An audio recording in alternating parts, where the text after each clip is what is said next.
Bueno, buenas tardes. Vamos a dar inicio a esta plática en la que nos hacen el honor de acompañarnos el licenciado Carlos Ramírez Larsen y el licenciado Arturo Polita. Es un evento que está organizado por la Academia de Derecho Fiscal de Nuevo León y en conjunto con la Barra Mexicana de Abogados, el capítulo de Nuevo León. Y para ser breve, quisiera ceder la palabra al licenciado Raúl Navarro, presidente de la Academia, para que dé unas palabras de bienvenida.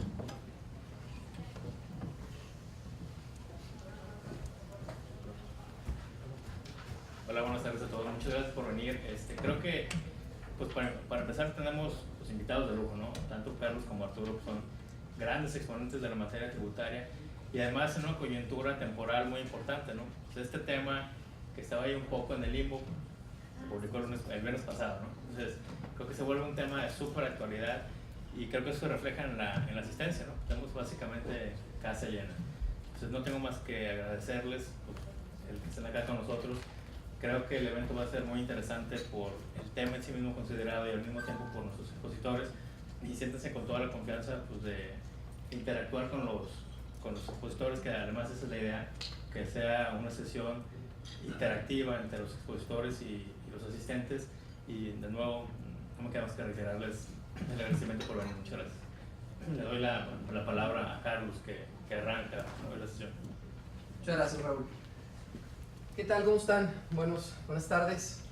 Tanto Arturo como un servidor nos sentimos honrados de que estén aquí, que hayan venido a escuchar esta sesión de un tema que, como bien comenta Raúl, es un tema realmente de actualidad. Se publicó apenas la semana pasada y me parece, al menos aquí en Monterrey, que es la primera vez que se va a hablar públicamente del tema. Yo los quisiera invitar, o yo los quiero invitar para que todas las inquietudes que puedan tener en torno de este artículo, de cómo lo están interpretando, de cómo lo están viendo en casos tal vez particulares que ustedes puedan traer en mente, las externen aquí. Nosotros de cierta manera vamos a ir conduciendo la plática conforme a un formato que pensamos que es un tanto amigable, exponer un poquito cómo estaban las cosas antes de la reforma, exponer qué viene a cambiar esta reforma y algunos temas polémicos que a nosotros se nos ocurren que se pueden dar en la práctica, pero probablemente ustedes puedan traer algunos otros temas y la verdad es que estaría bastante bien que aquí lo externaran, que lo discutiéramos y por qué no escuchar la opinión de tantos abogados y fiscalistas expertos en la materia que estamos aquí reunidos y bueno, vamos a aprovechar el foro precisamente para abordar este tema a profundidad. Entonces, sin mayor preámbulo, quisiera yo comenzar con temas que seguramente son muy básicos para la mayoría de ustedes, pero que no debemos pasar por alto, porque al final la materia que nos ocupa con este nuevo artículo tiene que ver con el tema de las pérdidas fiscales. ¿Qué son las pérdidas fiscales? Lo primero que tenemos que tener presente y de manera muy puntual es que una pérdida fiscal se da cuando existe mayores deducciones que los ingresos en un ejercicio fiscal y adicionalmente se le puede sumar a esta diferencia la PTU que se hubiese pagado en el ejercicio. ¿Por qué son importantes las pérdidas fiscales? ¿Por qué al legislador le interesa regular el tema de las pérdidas fiscales? Pues porque económicamente tienen una importancia en la tributación, particularmente en materia de impuestos sobre la renta. Si bien este es un tema que está inmerso en el Código Fiscal de la Federación, que tradicionalmente el Código Fiscal de la Federación viene a regular los tributos de mucha naturaleza, renta, IVA, IEPS, etc. Este artículo realmente tiene su propósito muy claro en materia de impuestos sobre la renta, porque ahí es en donde son relevantes las pérdidas fiscales, ¿de acuerdo? Entonces, en materia de impuestos sobre la renta, las pérdidas fiscales son importantes porque estas tienen un efecto económico en la tributación en la medida en que permite amortizarse contra las utilidades fiscales que se tengan en los 10 ejercicios inmediatos siguientes. El legislador, cuando determinó cómo debía tributarse, lo que nos dijo, palabras más, palabras menos, es vamos a hacer cortes de caja cada año y de esta manera cada año vamos a ver si ganaste o si perdiste. Sin embargo, consciente de que puede haber ejercicios en donde se incurren en mayores gastos que ingresos, porque se tengan inversiones importantes o por cualquier otra razón, pues consideró un plazo razonable de 10 años, que por cierto la Corte ya ha dicho que es un plazo razonable, que es constitucional que sean 10 años y no 15 o no 20, el que se puedan amortizar estas pérdidas fiscales. Entonces aquí cuando alguien tiene una pérdida fiscal, tiene un atributo, y ese atributo lo puedes aplicar en el tiempo hasta un máximo de 10 años. Lo que sucede en la práctica es que en muchas ocasiones esos atributos pueden estar en riesgo de perderse, o inclusive esos atributos en algunos casos pueden ser de dudosa procedencia o de dudosa legitimidad, y es en donde la autoridad fiscal le interesa ejercer sus facultades de comprobación con tal de llegar a determinar si es válido o no que los contribuyentes aprovechen ese atributo fiscal, porque ese atributo fiscal aprovechado necesariamente nos lleva a la consecuencia de que hay una menor recaudación. Entonces, dentro de los temas de pérdidas, muy brevemente, tenemos el que si una pérdida no se aprovecha en un ejercicio, hasta por ese importe se va a perder, que cuando la queramos amortizar se puede aplicar un procedimiento para actualizarla. Y el tema fundamental para esta plática es que por regla general las pérdidas fiscales son personales del contribuyente, es decir, es un atributo fiscal que en principio solo el contribuyente que las detona, solo el contribuyente que las obtiene, las puede aplicar contra sus utilidades fiscales. De hecho, la primera limitante que ya existía antes de esta reforma es en materia de fusión, y lo que nos dice es que una pérdida fiscal es personal del contribuyente y como tal no puede ser transmitida a otra ni con motivo de fusión. Este caso al que se refiere es cuando la pérdida fiscal la tiene la fusionada. Cuando una sociedad fusionada tiene una pérdida fiscal y esa sociedad se incorpora en una sociedad fusionante, la pérdida simple y sencillamente desaparece. No hay manera ahí que la sociedad fusionante pueda aplicar esa pérdida. Es una primera limitante que encontramos en la legislación. Posteriormente tenemos el caso en donde la pérdida fiscal como tal la tiene la fusionante y lo que viene a hacer es a incorporar a otra sociedad, a un nuevo negocio, a su panza, a una fusionada. En estos casos la ley sí permite que se aplique esa pérdida fiscal, pero lo que nos dice es que debe ser contra utilidades que se generen en los mismos giros. Es decir, así de manera muy conceptual, si tenemos una empresa que vende zapatos, compra y vende zapatos, y esta empresa tiene una pérdida fiscal, y después dice, bueno, voy a fusionar otro negocio, y este negocio se dedica a la compra y venta de agujetas, por llamarlo de alguna manera, las utilidades que genere en la compra y venta de agujetas, pues no va a poder ser amortizable la pérdida de los zapatos, ¿no? Aunque esté en la misma empresa. Estas son limitantes que, insisto, ya existían, sin embargo es importante conocerlas, al menos conceptualmente, para ahora sí más adelante abordar el tema de la reforma. También existe otro tema en materia de escisión. Como ustedes saben, la escisión es un negocio mercantil que permite que una parte de la sociedad se separe para crear otra empresa o dos o más empresas, y en estos casos la ley es muy clara y lo que nos dice, a ver, vamos a ver de qué tipo de empresa es. Si la empresa realiza actividades comerciales, se va a escindir en la proporción en que se escinden los inventarios y en la proporción en que se escinden las cuentas por cobrar asociadas a esas actividades. Si hace otro tipo de actividades empresariales, pensemos tal vez en la industria, en ese caso será en función de los activos.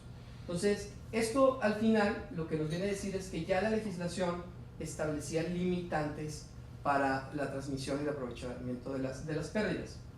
Finalmente, un par de limitantes más, el típico caso del cambio de accionistas de control, que la legislación nos dice cuando estamos en presencia de accionistas de control, excepciones a este tratamiento, no vamos a entrar a detalle, pero igual, cuando se da un cambio de accionistas de control, el contribuyente debe revisar los ingresos, la suma de los ingresos de los 3 ejercicios inmediatos anteriores. Una vez que hace esto, lo compara contra las pérdidas. Si el importe es menor de los ingresos a las pérdidas, la consecuencia es que no va a poder amortizar esas pérdidas salvo contra utilidades que tengan que ver con los mismos giros en los cuales se explotan. Y esto digamos que es una especie de alternativa para que si a alguien se le ocurría, bueno, no voy a fusionar una empresa con otra, sino simple y sencillamente voy a comprar sus acciones, bueno, de cierta manera el legislador pensó en eso también y de esa manera poder bloquear esa transmisión de pérdidas. Y bueno, en materia de liquidación de sociedades, igual, o sea, no porque se dé una liquidación de sociedades, cuando el contribuyente adquiera ese haber, va a poder recibir las pérdidas y las va a poder amortizar. ¿Okay?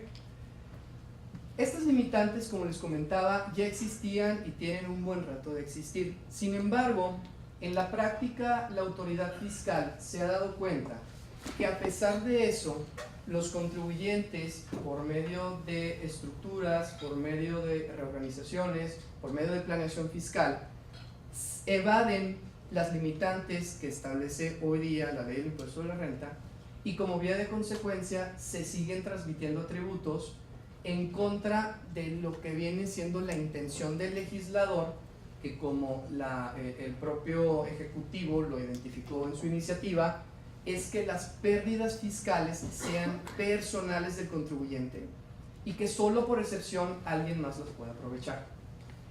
En estos casos hay que tomar en consideración que el artículo 69b bis, que ahora vamos a analizar, es solamente una parte de una reforma mucho más amplia, que lo que busca es combatir malas prácticas que están de cierta manera asociadas al sector de hidrocarburos. Si nosotros revisamos esta publicación que nos comentaba Raúl, que se hizo el 1 de junio de prácticamente la semana pasada, podemos ver cómo no solamente se adicionó este artículo 69 bis, sino que también se adicionaron otros que no son de la menor importancia y que van desde la forma en la que se debe llevar el registro contable en tratándose de empresas que se dediquen al sector de hidrocarburos o petrolíficos, esa es una parte. Se adicionan nuevas obligaciones para llevar controles volumétricos de temas de hidrocarburos. Se establece una nueva facultad de comprobación, un poco extraña mi forma de ver, que habrá que analizar un poquito más a detalle, en donde prácticamente el fisco puede ir al domicilio del contribuyente y estar viendo en tiempo real las operaciones para ir calculando cuáles son sus ingresos y sus deducciones y con base en eso sacar un promedio y eventualmente determinar la situación fiscal. Nuevas infracciones, nuevos delitos y también este artículo 69 bis.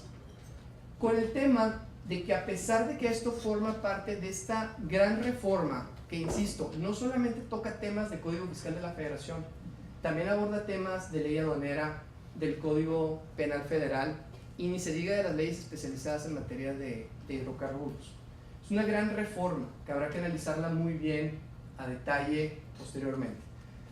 Pero en materia del 69 bis, esta reforma que estaba pensada en principio en los hidrocarburos, pues digamos que el Ejecutivo, también el legislador dijo, pues de una vez vamos a aplicársela a todos, no nada más va a ser un tema de los hidrocarburos.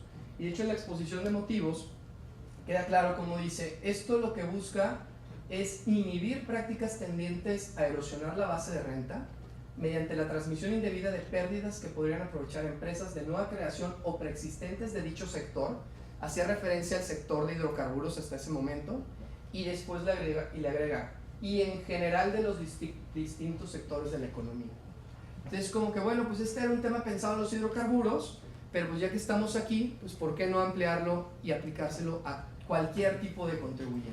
Es un punto importante porque finalmente, como saben, pues la exposición de motivos es relevante al momento de desentrañar la verdadera intención del legislador. Y en la iniciativa nos dan algunos datos que nos parecen importantes, que bueno, ya comentábamos en la comida cómo esos datos, pues quién sabe si serán ciertos o no, ¿verdad? Porque finalmente la autoridad los tiene, pero nos dice, por ejemplo, en la exposición de motivos, nos dice, entre 2017 y 2016 se incrementaron de manera considerable las pérdidas fiscales que los contribuyentes declaran año con año. se incrementaron en un 258%, pasando de 328.459.000 pesos a 848.411.000 pesos. Un incremento importante en estos 9 años. Asimismo, en materia de pérdidas fiscales pendientes de disminuir, también se incrementó en un 180%, pasando de 1.229.578 millones de pesos, que eso quiere decir como 1.2 billones, a 2.220.156 millones de pesos.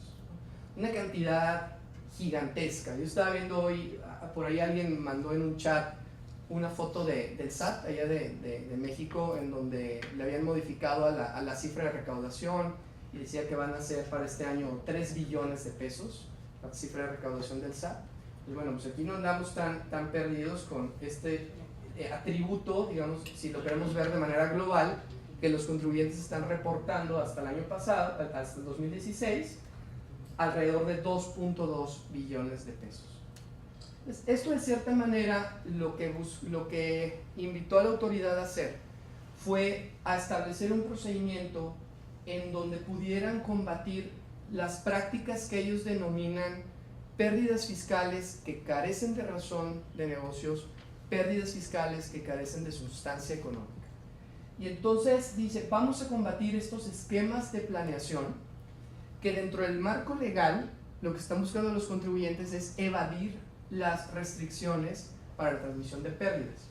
Probablemente lo más sencillo hubiera sido, pues simple y sencillamente, la pérdida solamente la puede aprovechar el que la generó y no se lo puede transmitir a nadie más en ningún caso.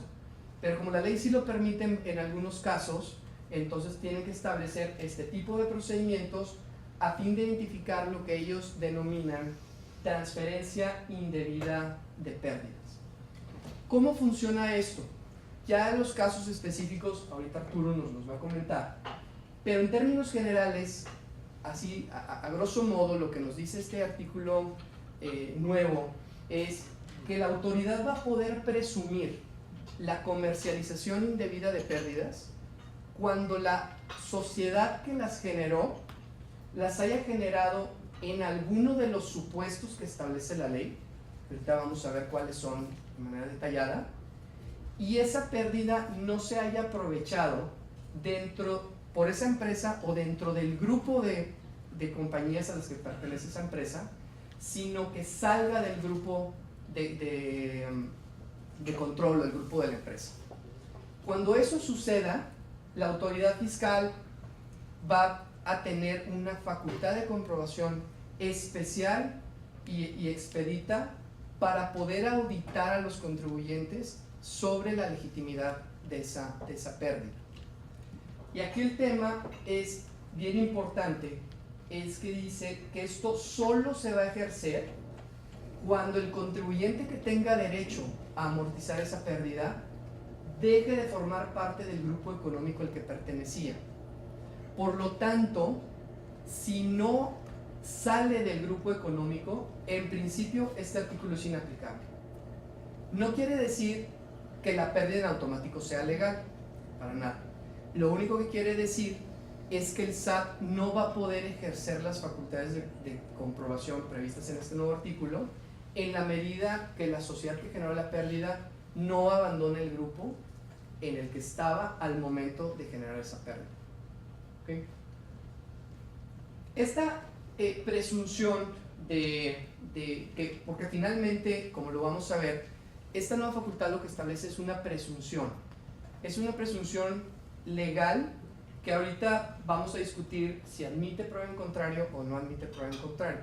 Pero en principio es una presunción legal en donde esencialmente lo que ahora dice el código es: si reúnes hay pérdida, se detonó en estos supuestos y te saliste del grupo, en automático se presume que hay algo turbio aquí y la autoridad fiscal puede llegar, te puede iniciar este procedimiento y tú le tienes que comprobar no estar en los supuestos que la ley busca combatir. Eso es esencialmente lo que está cambiando. Anteriormente, ¿cómo se hacía? Con el ejercicio de facultades de comprobación normalito. el que ya todos conocemos, visita domiciliaria, revisión de gabinete, es de la manera en la que se debía hacer. Una revisión, si así que lo queremos, exhaustiva del ejercicio fiscal, en donde tal vez la autoridad solo se iba a enfocar en la pérdida y se le podían ir una que otra travesura por ahí, ¿no? Ocurría en el ejercicio. Bueno, ahora cuando se den estas hipótesis, la autoridad va a poder llevar a cabo una revisión específica sin que eso le comprometa para poder revisar el mismo ejercicio fiscal del contribuyente en donde se detonó la pérdida, pero respecto de conceptos diferentes. Aquí el tema principal, como lo establece el legislador, es no hay un concepto, y esto lo dice el dictamen de los senadores, que me parece que es bastante relevante, inclusive tanto más que la iniciativa. Dice, no hay un concepto de transmisión indebida de pérdidas fiscales. Si nosotros queremos buscar en la legislación ese concepto, no lo vamos a encontrar. Y dice, para nosotros eso va a ser en casos de reestructuración, fusión, escisión o cambio de control accionario, cuando se persiga un objetivo, únicamente un objetivo fiscal. Y ya aquí empieza a hacer ruido, porque pareciera ser que a juicio del legislador, el motivo fiscal o la planeación fiscal, así considerada de manera aislada, no es suficiente para ser considerado como una razón de negocios válida. Es decir, para que sea una razón de negocios válida, tendría que estar sí el motivo fiscal, pero de manera accesoria, porque tendría que haber otro motivo principal relacionado con la operación de la empresa. Así es como lo está viendo el legislador. Y de cierta manera aquí nos dice que en estos casos, consistente en transmitir la titularidad del capital y control social, que generó las pérdidas a otros accionistas para erosionar la base del impuesto, sin que exista una razón de negocios para haber realizado la operación. ¿Cuántas veces en las tesis o en las jurisprudencias de la Corte validan o le dan el voto de constitucionalidad a las reformas cuando lo que busca combatir es erosionar la base del tributo? Nada más busquemos en el Semanario Judicial de la Federación cuántas veces hace referencia a erosionar. Y verán cómo es prácticamente uno de los motivos principales por los cuales se niegan los amparos y se validan las reformas del contribuyente, de la autoridad, cuando se dice, si esta medida tiene por propósito evitar la erosión de la base del impuesto, o la elusión fiscal o la evasión fiscal, luego entonces es razonable y es proporcional. Y la carga de demostrar que no es así es del contribuyente. Entonces ya de entrada esto se ve como algo que probablemente de ser llevado a tribunales, la autoridad, en este caso la Corte, lo podría validar. Un tema muy importante es, y yo les voy a confesar, yo cuando leí este artículo en primer momento, yo lo veía diferente. Cuando yo lo leí por primera vez, a mí me pareció que lo que se estaba estableciendo eran nuevas hipótesis en las cuales no podías transmitir una pérdida fiscal. Es decir, una especie de presunción que no admite prueba en contrario, de manera tal que si en una planeación fiscal se incurría en estos supuestos, uno como contribuyente ya no podía más que demostrar que no estabas en el supuesto. Así es como originalmente lo había visto. Ya después de entrar a la exposición de motivos y sobre todo a la parte del Senado, me llamó la atención en donde se dice, la presunción habrá de confirmarse en aquellos casos en los que el contribuyente no acredite que los actos que dieron lugar a la transmisión de las pérdidas fiscales se realizaron por razones de negocio y operativas, es decir, pérdidas debidamente soportadas. La disposición no elimina la posibilidad de que se puedan aportar elementos probatorios por medio de los cuales los causantes prueben la debida realización de sus actividades. Con base en esto cambió un poquito mi criterio, o bueno, cambió diametralmente, y ahora como lo veo es, este artículo no viene a establecer una nueva serie de limitantes para la transmisión de las pérdidas fiscales, distintas a las que ya existen en el artículo 57 y 58 de la Ley de Impuesto a la Renta.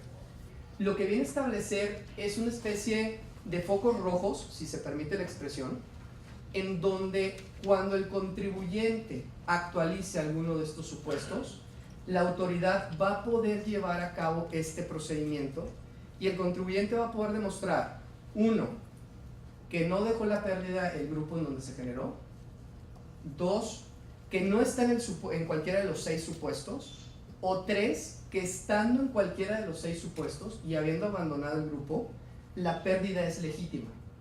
A mí me parece que este tercer punto es un punto de la mayor importancia, porque lo que nos viene a decir es, no estamos en presencia de nuevas hipótesis en donde no te permitan transmitir la pérdida.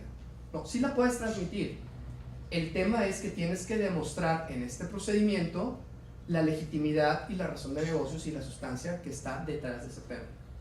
Y en esa virtud me parece que el artículo, lo vamos a platicar al final, pues puede tener repercusiones importantes, inclusive al pasado. Es decir, aplicarse no solamente de manera prospectiva, sino también respecto de pérdidas fiscales que se hubiesen detonado antes de la reforma. ¿Okay?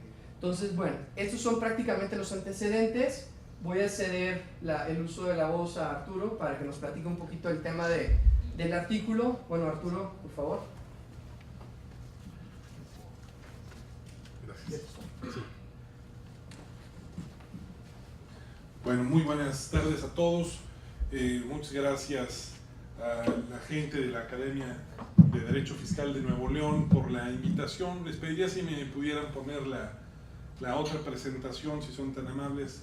También agradezco a Carlos y a la Barra Mexicana Colegio de Abogados Capítulo Nuevo León por la invitación. Es un tema que me resulta tremendamente interesante. Me llama mucho la atención el momento político, lo avanzado que va el sexenio y la necesidad de hacer este tipo de reformas.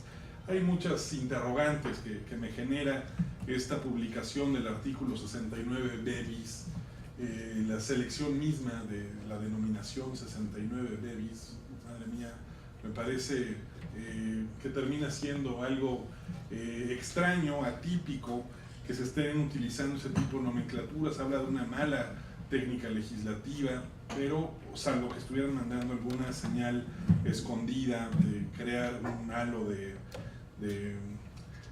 presunción de negatividad en estos conceptos del artículo 69b, y que además, analizándolo y viéndolo, sinceramente desde mi punto de vista no tiene realmente una implicación directa e inmediata. Esta es la versión PDF, hay una versión también en PowerPoint. Ah, sí, déjalo como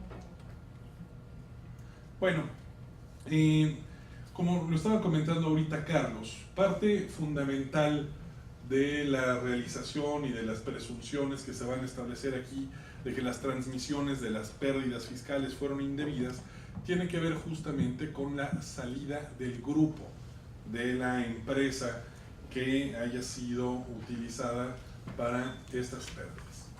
Antes de iniciar, yo quiero recalcar un punto que mencionó ahorita Carlos, este tema del 2007, que las pérdidas que se habían declarado eran por 328,000 millones de pesos y que en el 2016 había incrementado a 848,000 millones de pesos las pérdidas que fueron declaradas. Sinceramente no encuentro una señal de alarma en ese sentido. Seguramente si analizamos en el mismo periodo de tiempo los indicadores económicos, la misma recaudación en la manera como se ha ido incrementando, pues evidentemente de 2007 a 2016 todos los indicadores económicos y toda la relación jurídico-tributaria se ha incrementado de manera considerable. No necesariamente ese monto aislado quiere decir que exista algún tipo de actividad generalizada y masiva. Uno de los temas que me llaman mucho la atención en esto es que seguimos con una política tributaria en donde se reforma la ley para combatir casos concretos, y eso desde mi punto de vista termina siendo absurdo y en muchas ocasiones termina lavando el pasado a través de la aplicación retroactiva que termina siendo ilegal de algunos de los conceptos. Si me pongo de sospechosista, como decía Santiago Krill, pues yo hasta podría llegar a pensar que esta reforma a estas alturas del sexenio puede haber sido diseñada para lavar el pasado de alguna planeación fiscal agresiva que venían haciendo algún grupo de empresas, y con esto lo están limpiando. Yo creo que es una equivocación, y hemos mantenido esta equivocación durante muchos años, el combatir prácticas indebidas a través de reformas legales. Si se determina que existen prácticas abusivas, deben ser analizadas, deben ser determinadas y en el caso concreto acreditada la irregularidad, combatirla de manera frontal con toda la fuerza del Estado y con el ejercicio de facultades de comprobación. Desde mi punto de vista, estas nuevas presunciones terminan siendo huecas, y además vamos a ver ahorita que los supuestos que se terminaron estableciendo son tremendamente cerrados. Y esto me recuerda mucho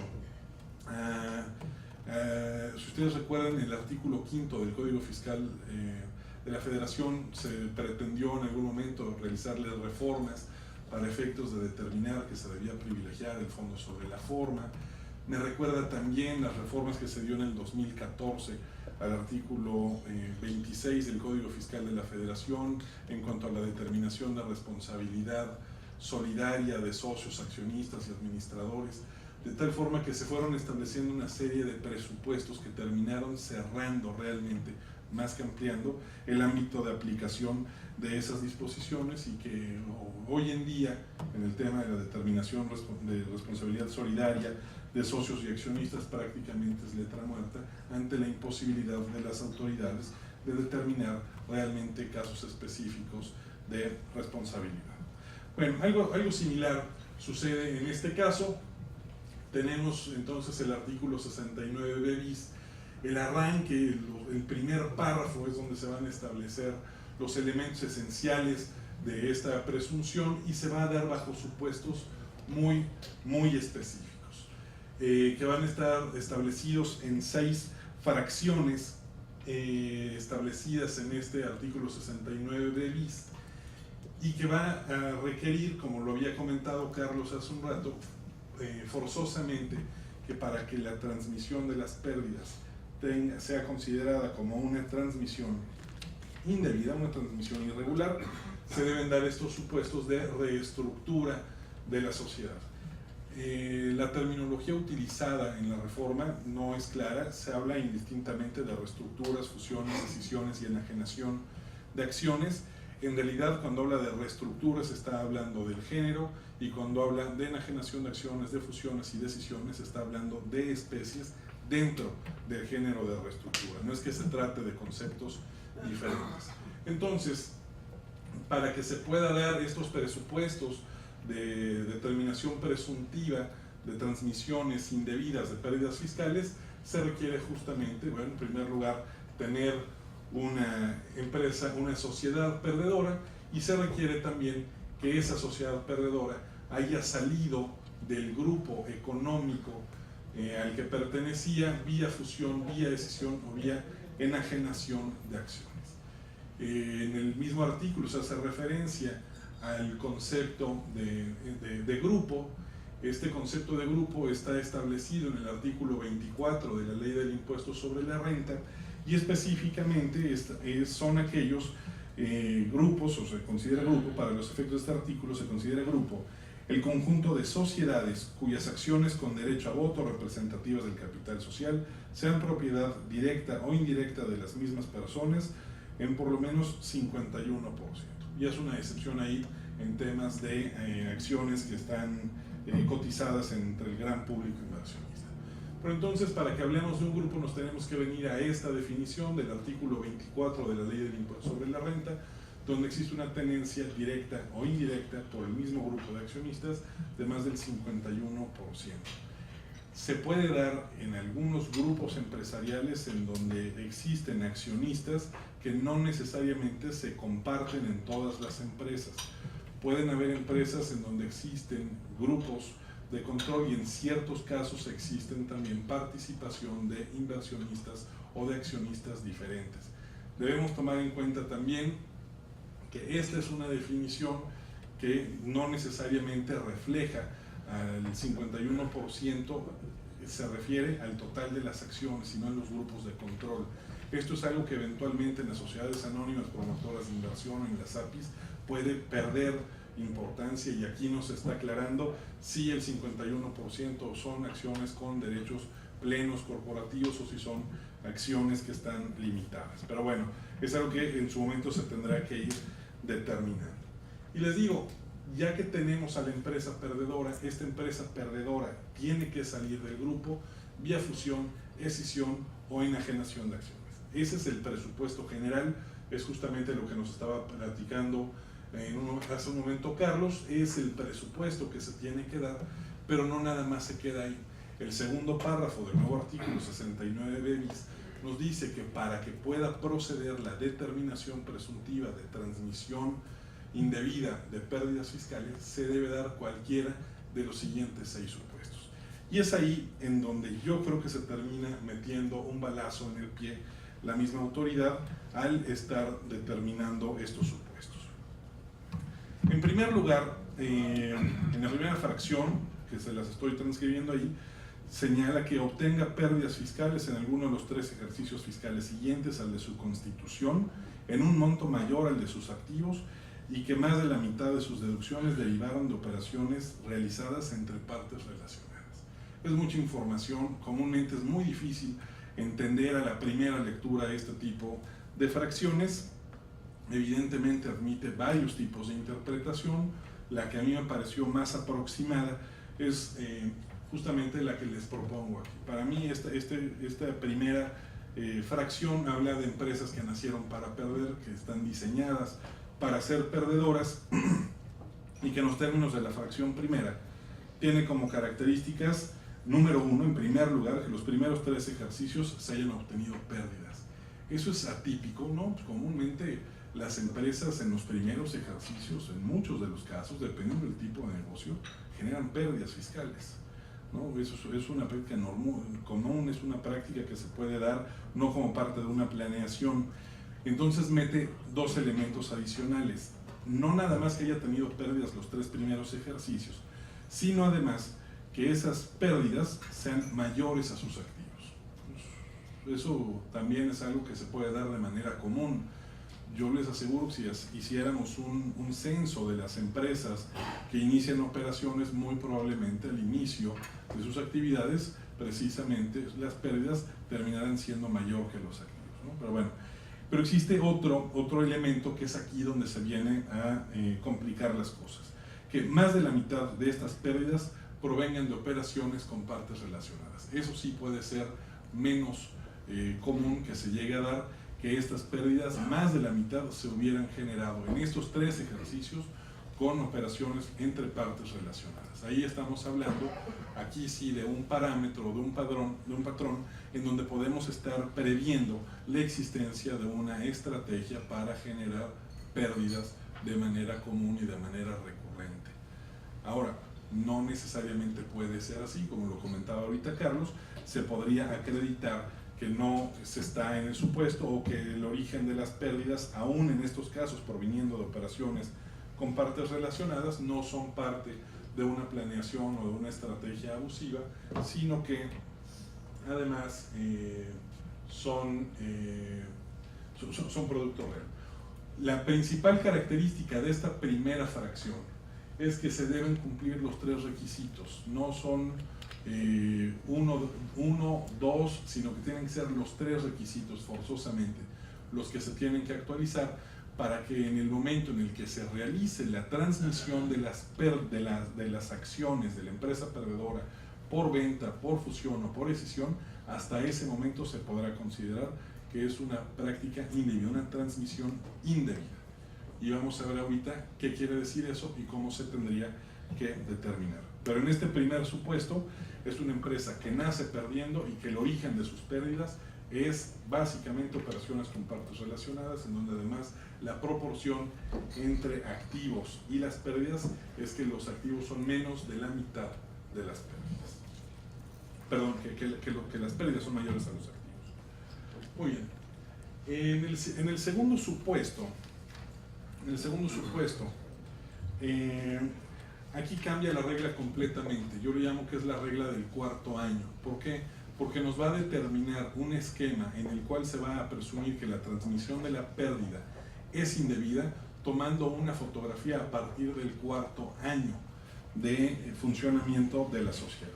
Y nos dice ahí, la fracción segunda, que obtenga pérdidas fiscales con posterioridad a los 3 ejercicios fiscales declarados siguientes al de su constitución, derivadas de que más de la mitad de sus deducciones son resultado de operaciones entre partes relacionadas y las mismas se hubieran incrementado en más de un 50% respecto de las incurridas en el ejercicio inmediato anterior. Una vez más, el legislador aporta una gran cantidad de información que tenemos que ir desmenuzando para poder determinar los alcances de este supuesto.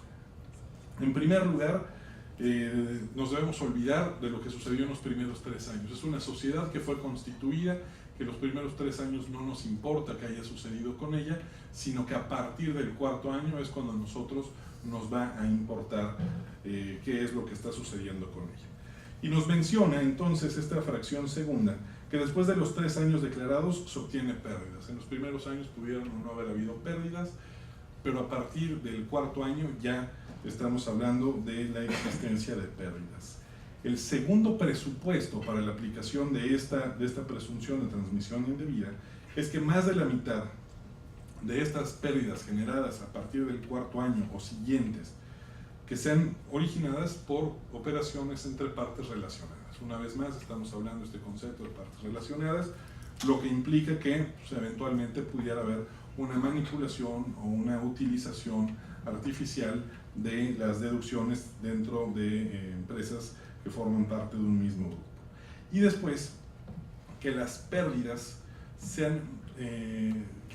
son 50% mayores a las del ejercicio inmediato anterior.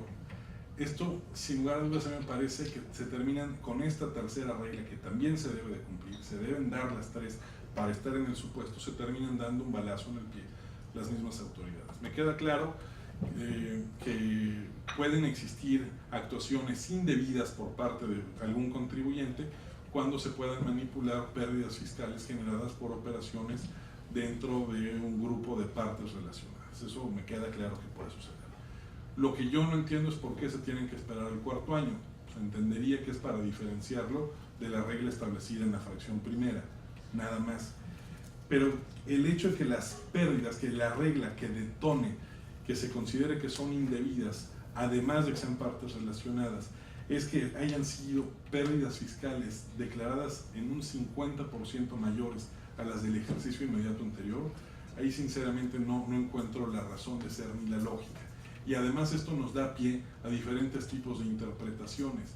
Si resulta que es una empresa que en los primeros 3 años tuvo utilidades, en el cuarto año vuelve a obtener utilidades y en el quinto año obtiene una pérdida, si resulta ser que en ese ejercicio hay una pérdida por operaciones con partes relacionadas, si el ejercicio inmediato anterior no hubo pérdida sino utilidad, eso quiere decir que cualquier cantidad que resulte perdedor en el quinto ejercicio será mayor a la pérdida del ejercicio anterior y en ese caso se consideraría como una transmisión indebida. Le digo, esa es una de las formas que se pudiera dar, o la otra interpretación es que si en el ejercicio inmediato anterior hubo utilidad, no aplicaría el criterio y se tendrían que dar simultáneamente 2 años de manera consecutiva perdiendo. Son conceptos que no aclara la ley, son conceptos que simple y sencillamente quedan en el aire. En el tercer supuesto, en la tercera fracción, ya cambia con estos temas de las operaciones entre partes relacionadas y pone, sí. Con respecto a la anterior, cuando dice las mismas se incrementen más del 50% de acuerdo a la integralidad de la fracción, ¿consideras que se refiere a la pérdida o a las deducciones? Porque si lees el párrafo puede estar confuso y al decir cuando las mismas se incrementen más del 50%, no podrán estarse refiriendo a deducciones en lugar de pérdida. Pudiera ser. Y así no aplicaría al supuesto segundo que tienes tú, que mencionaste, cualquier pérdida del cuarto ejercicio, hacer utilidad del tercero. Si se incrementaron las deducciones en más del 50%. Sí, no sé si pueda existir la duda. Sí, coincido plenamente contigo. Se puede dar cualquiera de esos supuestos, que se estuviera refiriendo a las pérdidas o al incremento en las deducciones. con la separación. La verdad es que es un escopetazo. Bueno, decía yo, en el tercero de los supuestos ya abandona las actividades que se realizan entre partes relacionadas y habla de un concepto que también le gusta mucho, y este sí está vinculado con el artículo 69b, que es este tema de la capacidad real para la operación de una empresa, la capacidad material para la realización de la actividad preponderante de la empresa. Dice la fracción tercera, que también será un causal de presunción de una transmisión indebida de pérdidas fiscales en aquellos casos en que se disminuya en más del 50% su capacidad material para llevar a cabo su actividad preponderante en ejercicios posteriores a aquel en que declaró la pérdida fiscal como consecuencia de la transmisión de la totalidad o parte de sus activos a través de reestructuración, escisión o fusión de sociedades, porque dichos activos se hubieran enajenado entre partes relacionadas. Una vez más, hace un bombardeo de información, son muchos los supuestos, son muchos los aderezos que va poniendo en esto. Hay un primer tema que quiero comentar, el tema de la actividad preponderante. ¿Qué debemos entender por actividad preponderante? Desde mi punto de vista, una actividad preponderante, aunque no existe una definición como tal en la legislación fiscal, pues es aquella actividad que sobresale, que predomina respecto de las demás. Eso es un concepto que se puede hacer una interpretación jurídica del precepto y tomarlo de esa forma. Pues si es una empresa constructora, pues evidentemente su actividad preponderante tendrá que ver con las actividades mismas del desarrollo de la construcción. Si eventualmente también obtiene ingresos porque alguno de los inmuebles que construyó genera algún tipo de utilidades por el arrendamiento de eso, su actividad preponderante seguirá siendo la construcción. Pero eso no quiere decir que no pueda tener otra actividad. Es muy común que los criterios de las autoridades fiscales sea que la actividad preponderante del contribuyente es la que presentaron al momento de ir a presentar el alta en el Registro Federal de Contribuyentes, en donde le dicen, bueno, tu actividad preponderante, ¿tu actividad cuál va a ser? No, pues es un despacho de abogados. Ok, servicios jurídicos. ¿En qué porcentaje de servicios jurídicos te ponemos? No, pues 100%.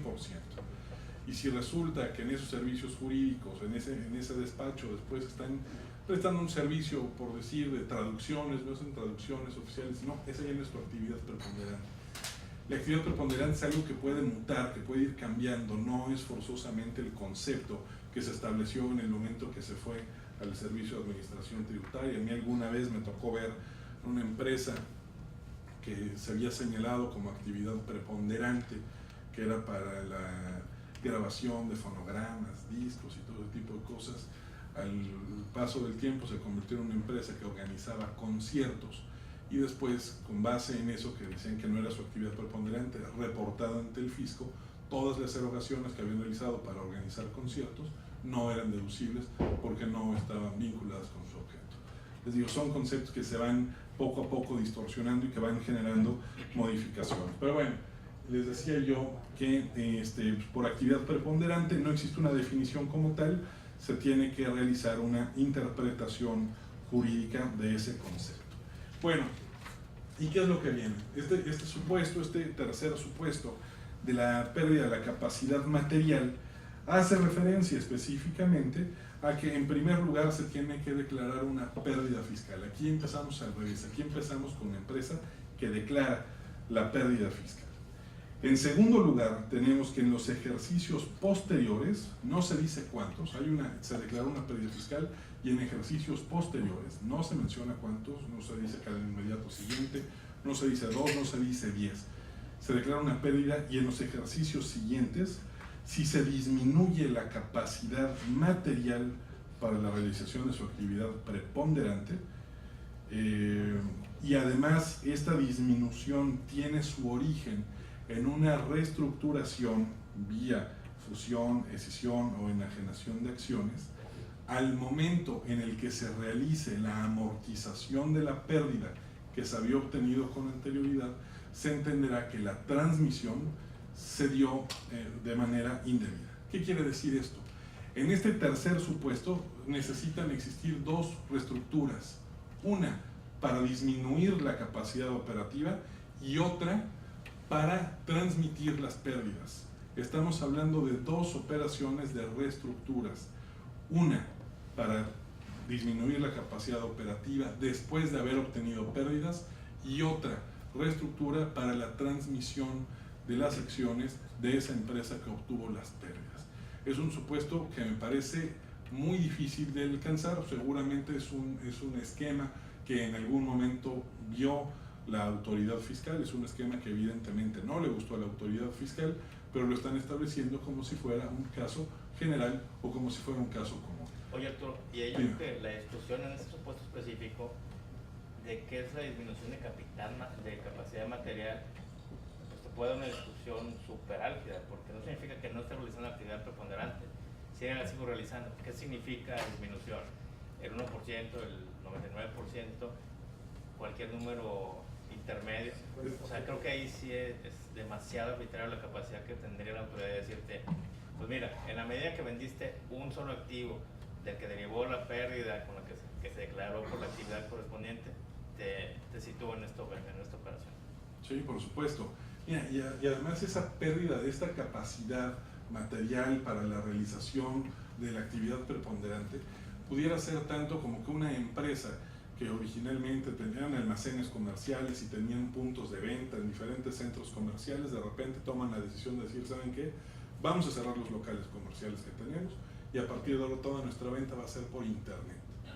Bueno, en ese caso pudiéramos estar en un supuesto donde para efectos de la autoridad que dijeran, para mí ya no tienen piso de venta y entonces pues ya se trata de una pérdida de capacidad material. Coincido contigo, es un tema que queda demasiado abierto, que la interpretación puede llegar a tal punto que sea cuanto más le convenga a la autoridad fiscal, y eso abre el margen para una gran cantidad de arbitrariedades. Coincido, es demasiado abierto, no existen parámetros que lo delimiten, pero una vez más, esto desde mi punto de vista parte de un supuesto ya existente, un supuesto que se dio, un supuesto que no les gustó, y lo convierten en un esquema general que debe ser tachado. Creo que hay muchas otras formas de poder amortizar pérdidas fiscales y de aprovecharlas sin estar en este supuesto en específico. Bueno, después tenemos un siguiente supuesto, la fracción cuarta. Nos habla que también se van a considerar que la transmisión de pérdidas fue indebida cuando estas pérdidas se obtengan y se advierta que la existencia de la enajenación de bienes en la que se involucre la segregación de los derechos sobre su propiedad sin considerar dicha segregación al determinar el costo comprobado de adquisición. Sinceramente me pareció muy simpática, me gustó, se puede hacer perfectamente bien dentro del grupo, no es cierto, no estoy incitando a que lo hagan, pero está poniéndose a dar ideas las autoridades fiscales. ¿Cómo funcionaría esto? Esta tiene mucha lógica y hasta les digo que se me hace hasta entretenida. En primer lugar, tenemos la segregación de un derecho de propiedad. Básicamente esto sucedería con el usufructo, en donde se mantiene la nuda propiedad y además se pasa el usufructo a un tercero para que sea aprovechado. Ese es el primer requisito, que exista una segregación de los derechos de propiedad. En segundo lugar, se realiza la enajenación, en este caso que les pongo yo del usufructo, se realiza la enajenación de la nuda propiedad sin separar el costo del usufructo. ¿Qué quiere decir esto? Aquí se los pongo.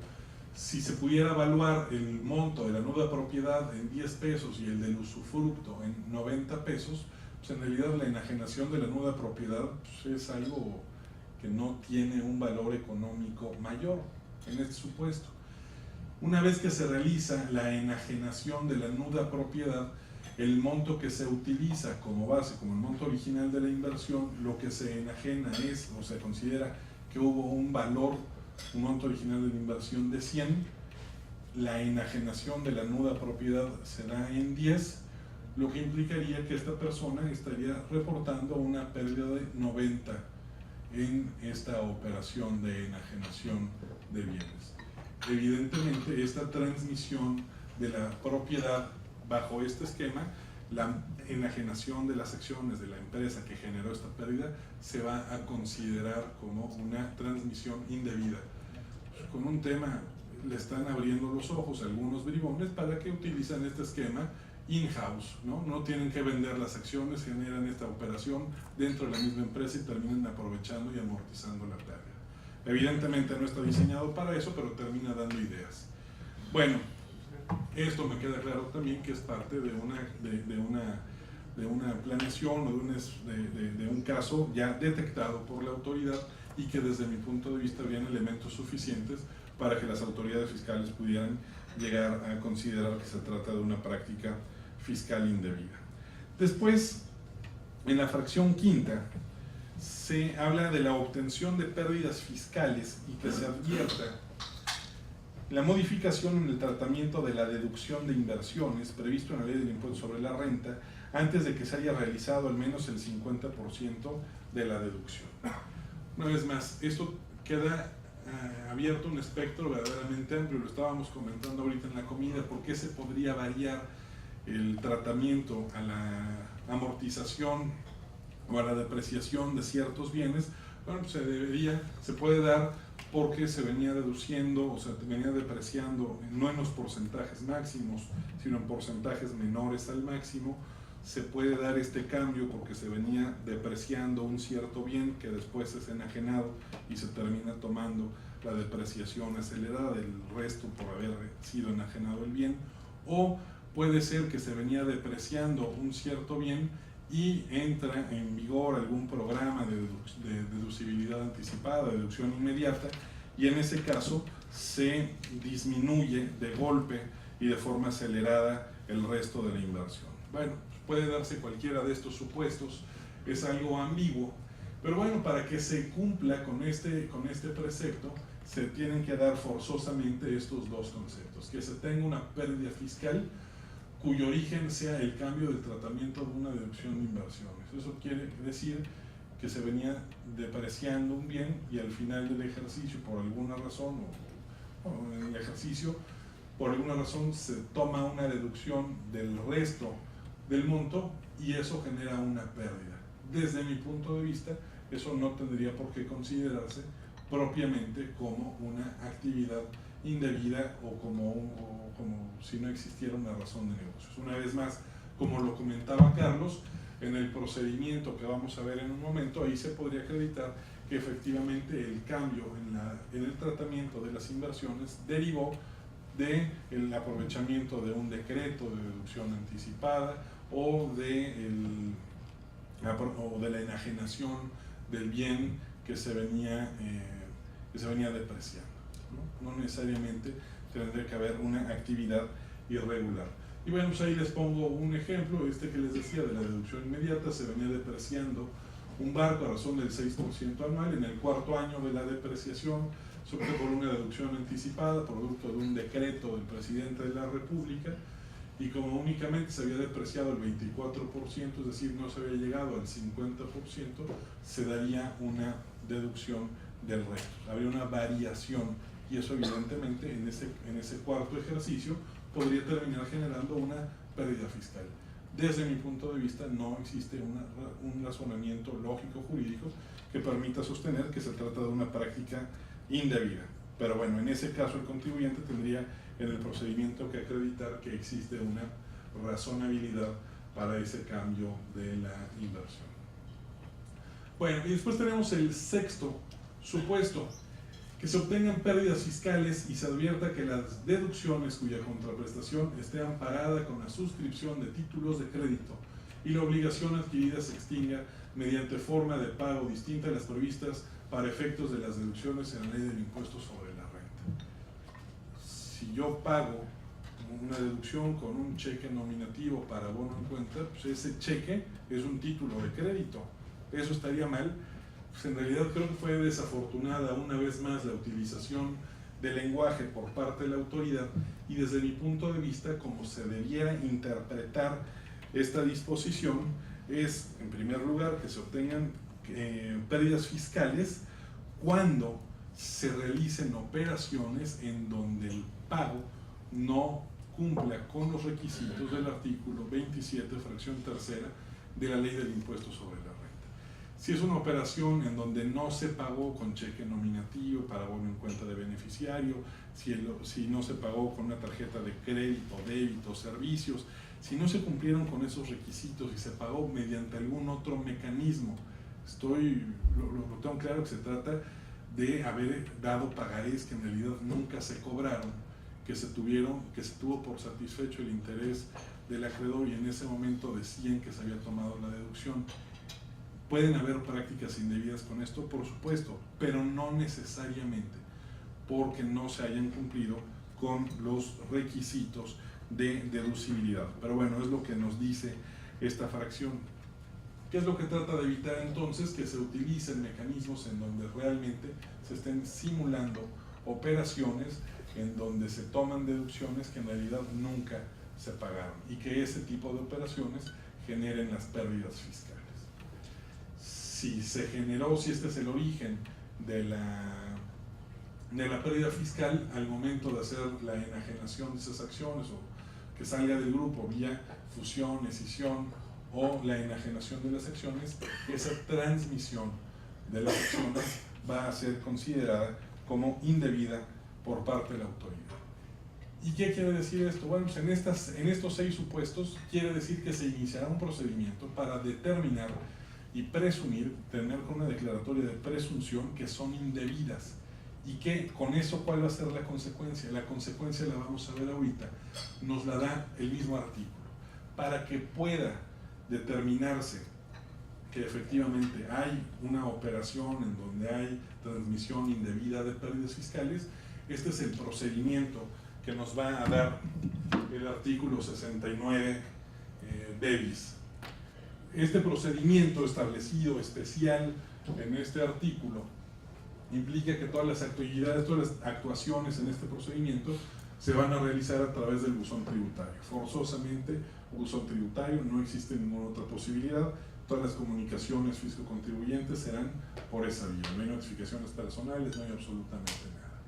Una vez que la autoridad detecta que hubo una transmisión de pérdidas fiscales y que puede estar en cualquiera de los 6 supuestos del artículo 69 de bis, entonces la autoridad notificará por buzón tributario al contribuyente que amortizó las pérdidas este oficio, considerando que la amortización fue indebida. Una vez que es notificado por buzón tributario, se le van a dar 20 días al contribuyente para que manifieste lo que a su derecho convenga y acredite, no nada más que no está en alguno de los supuestos del artículo 69 bis, sino además que pueda en su momento acreditar, como lo decía Carlos, que existe una razón de negocios más allá de el obtener una ventaja fiscal.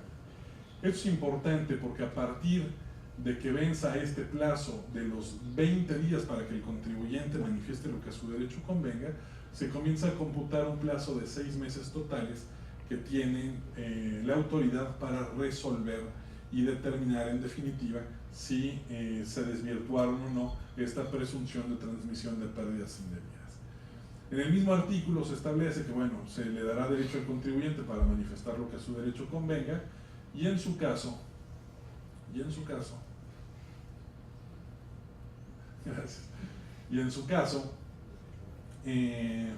podrá emitir directamente la resolución dentro de los 6 meses siguientes. Madre mía, se abrió esta. O en su caso la autoridad podrá realizar un segundo requerimiento al contribuyente para que en un plazo de 10 días desahogue. Comúnmente estos plazos de 10 días es respecto de información y documentación que fue aportada por el propio contribuyente en el primer requerimiento. Una vez que haya habido este segundo requerimiento o una vez desahogado el primer requerimiento, cualquiera de los dos, la autoridad va a tener 6 meses a partir de este momento para valorar las pruebas y en su momento emitir la resolución. ¿Cuáles son los posibles sentidos de la resolución que pueda adoptarse en estos casos? Nada más son 2, si desvirtuó o no desvirtuó la presunción de que la transmisión de las pérdidas fiscales fueron indebidas o no. Esos son los 2 supuestos. Una vez que se concluya que desvirtuó, bueno, pues ahí habrá terminado el asunto, ya no habrá absolutamente nada más que hacer. Si la autoridad resuelve que no fue desvirtuada la presunción de transmisión indebida de pérdidas fiscales, que generará que a partir de ahí, en los siguientes 30 días, se publique en la página del Servicio de Administración Tributaria que ese contribuyente señalado transmitió pérdidas de manera indebida. ¿Cuál es la razón de ser? Sinceramente no lo entiendo. Me queda claro en el caso del 69B que la publicación tenga como finalidad advertir que un determinado contribuyente realizó operaciones que se presumen fueron simuladas, pero en este caso no veo cuál es la razón de ser que se tenga que dar esta publicación. Pero no nada más se queda ahí, sino que además, una vez realizada la publicación, el contribuyente va a tener 30 días para corregir su situación fiscal y, en su caso, realizar el pago de las contribuciones que se hubieran generado una vez que se eliminara el efecto de la amortización de la pérdida fiscal presumiblemente transmitida de manera ilegal.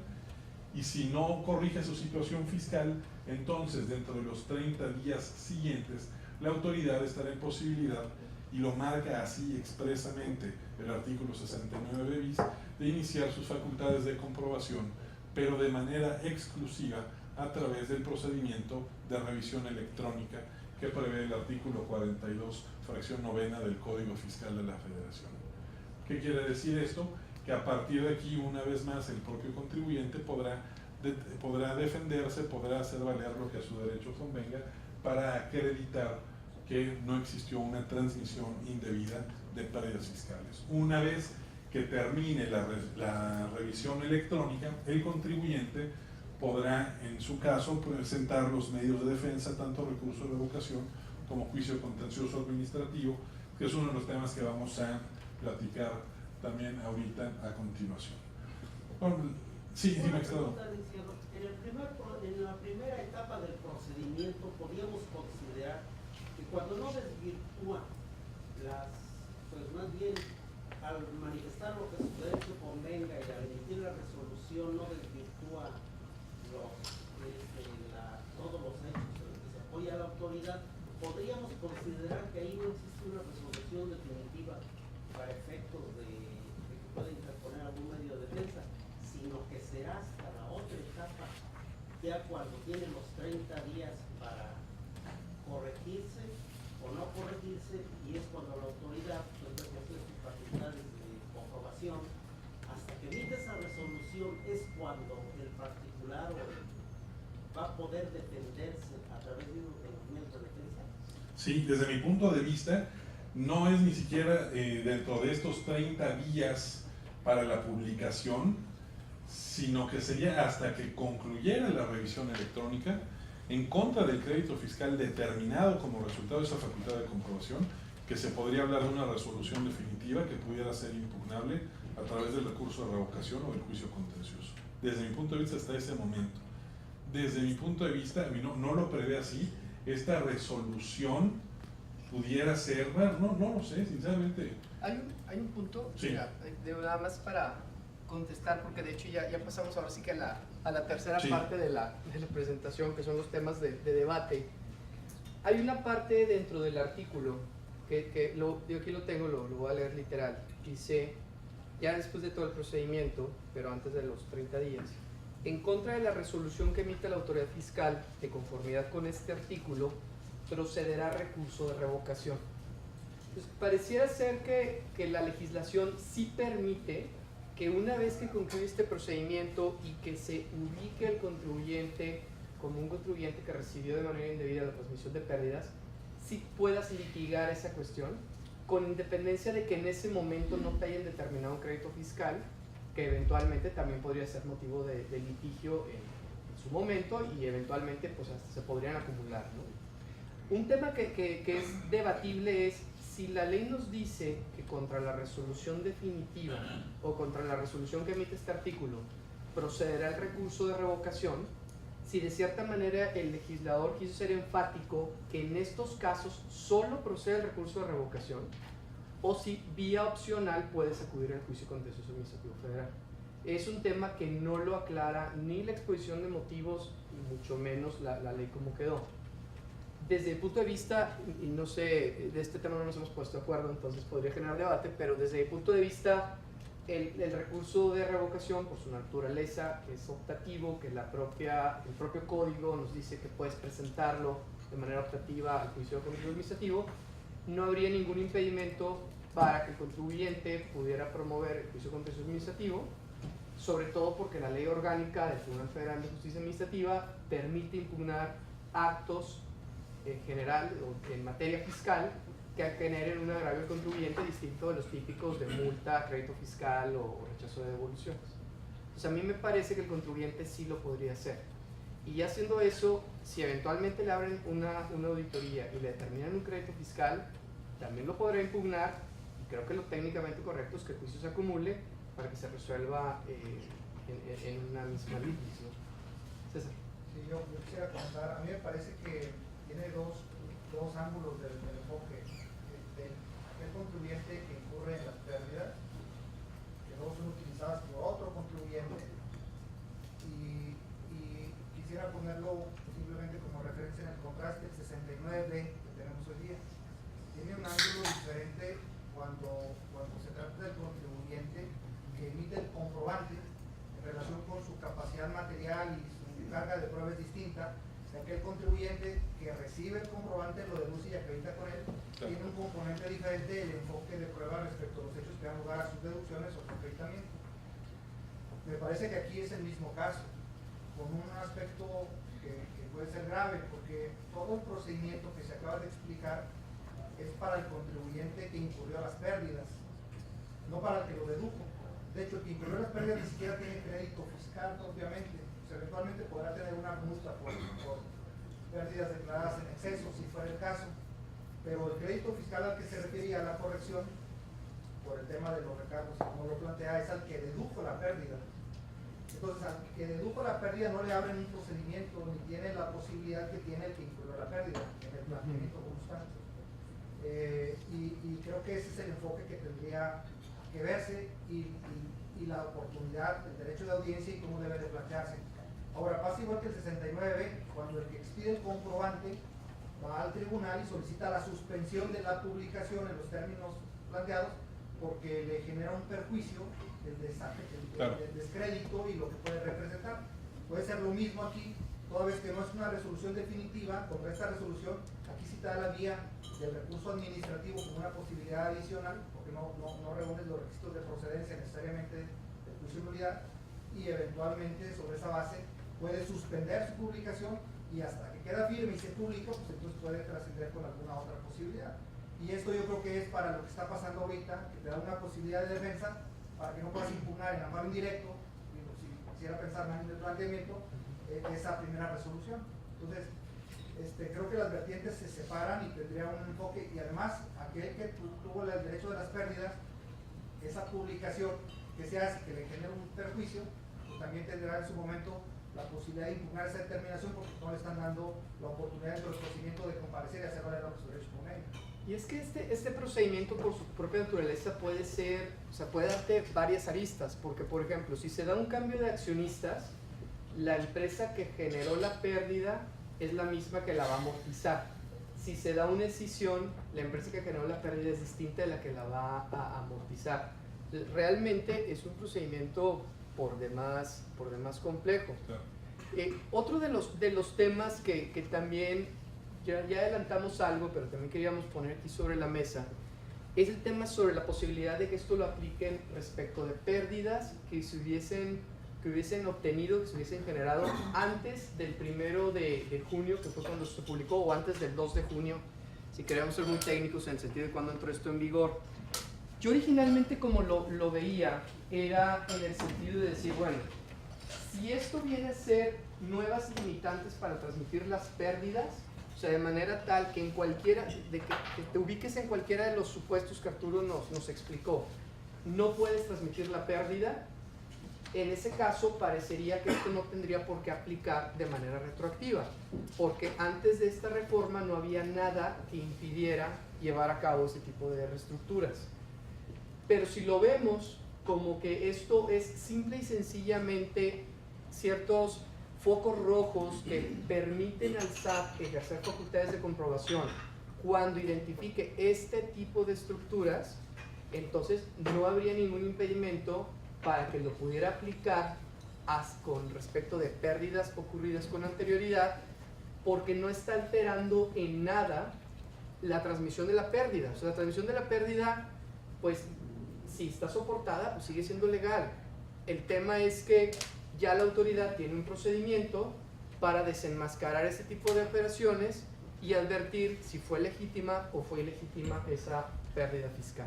Entonces me parece, en el sentido de decir, bueno, podemos estar tal vez en algún tema de estos. Había casos como por ejemplo un cambio en el tratamiento fiscal de las deducciones o de las inversiones, algún tema así, que no necesariamente es ilegítimo, y en la medida en que esté todo soportado, que tengamos una razón de negocio, etcétera, no debería haber ningún problema para que esto no genere un problema para el consumidor. Carlos, ahí yo quisiera hacer un comentario. Sí. Fíjate que yo cuando estuve viendo también de este artículo, lo primero que se me vino a la mente pues, son los precedentes, yo creo que muchos lo hemos visto así, son los precedentes de la Corte sobre el 69. Y me llamó la atención justamente el precedente que existe el 69 que te dice la Corte, no es retroactivo, ¿no? Pero ahí viendo la tesis, si tú te metes a analizar ya con detalle qué fue lo que resolvió la Corte, lo que la Corte dijo es, a ver, para que sea retroactivo tiene que modificar una situación acontecida en el pasado, ¿no? En el caso de las operaciones inexistentes como el 69, pues no hay nada, no existieron, no hay operaciones. Entonces, ¿cómo puedes decir que se retrotrajo, que esto es retroactivo? Es decir, simplemente no puedes dar un efecto retroactivo a algo que nunca existió. Aquí es diferente. Aquí no es que no exista, aquí le van a dar la calificativo de indebidas, ¿no? Así es. Pero no es realmente que, es decir, aquí sigue existiendo, pero de ahí tendrías que ver ya si puedes o no analizarlo desde el punto de vista que tú comentas, que yo coincido contigo. La verdad es que lo que es complicado de esto es el punto, quien vaya a impugnar esto a la Corte, te cuenta que señor autoridad venga a revisarme, ¿no? Yo quiero ser señor autoridad. Entonces es muy complicado que alguien, digo, pero pues en la línea del señor de todo, ¿no? No dudo que haya litigantes que vayan a impugnar eso. Pero, sí, claro. Pero más allá de eso, digo, es que esto también es un reto para nosotros como litigantes de ver cómo podemos impugnar esto sin tener que ir necesariamente al juicio de amparo. Digo, hay muchas formas de impugnar una retroactividad sin tener que ir al juicio de amparo reclamando la inconstitucionalidad del artículo, ¿no? Claro. Creo que también esto es algo para nosotros como litigantes, cómo lo puedo plantear sin tener que ir a la Corte donde ya sabemos de antemano que nos van a dar, digo, no, a cualquiera que lo impugne, vaya. Mira, a propósito de eso que comentas, Jorge, que creo que es muy atinado el comentario, una pregunta que la gente nos podríamos hacer es si esta es una reforma, una norma autoaplicativa o heteroaplicativa. Y ahí nuevamente volteamos a ver los precedentes que comentaba Jorge, del artículo 69b. O sea, la Corte en esos casos lo que dice es, este es un procedimiento, es un tema meramente adjetivo, es un tema formal. Luego entonces, no te genera ninguna afectación en tus derechos, ninguna alteración en tus obligaciones, en la medida en que no te abran el procedimiento en específico. Por lo tanto, parecería que si un contribuyente acude vía autoaplicativa, vía entrada en vigor, a impugnar esta norma, aparte que pues va a quedar en evidencia ahí como que porque vienes a impugnar esto, ¿no? De entrada, pero también va a ser un tema de probablemente el juicio se los van a desechar porque no es algo que afecte con motivo de la entrada en vigor.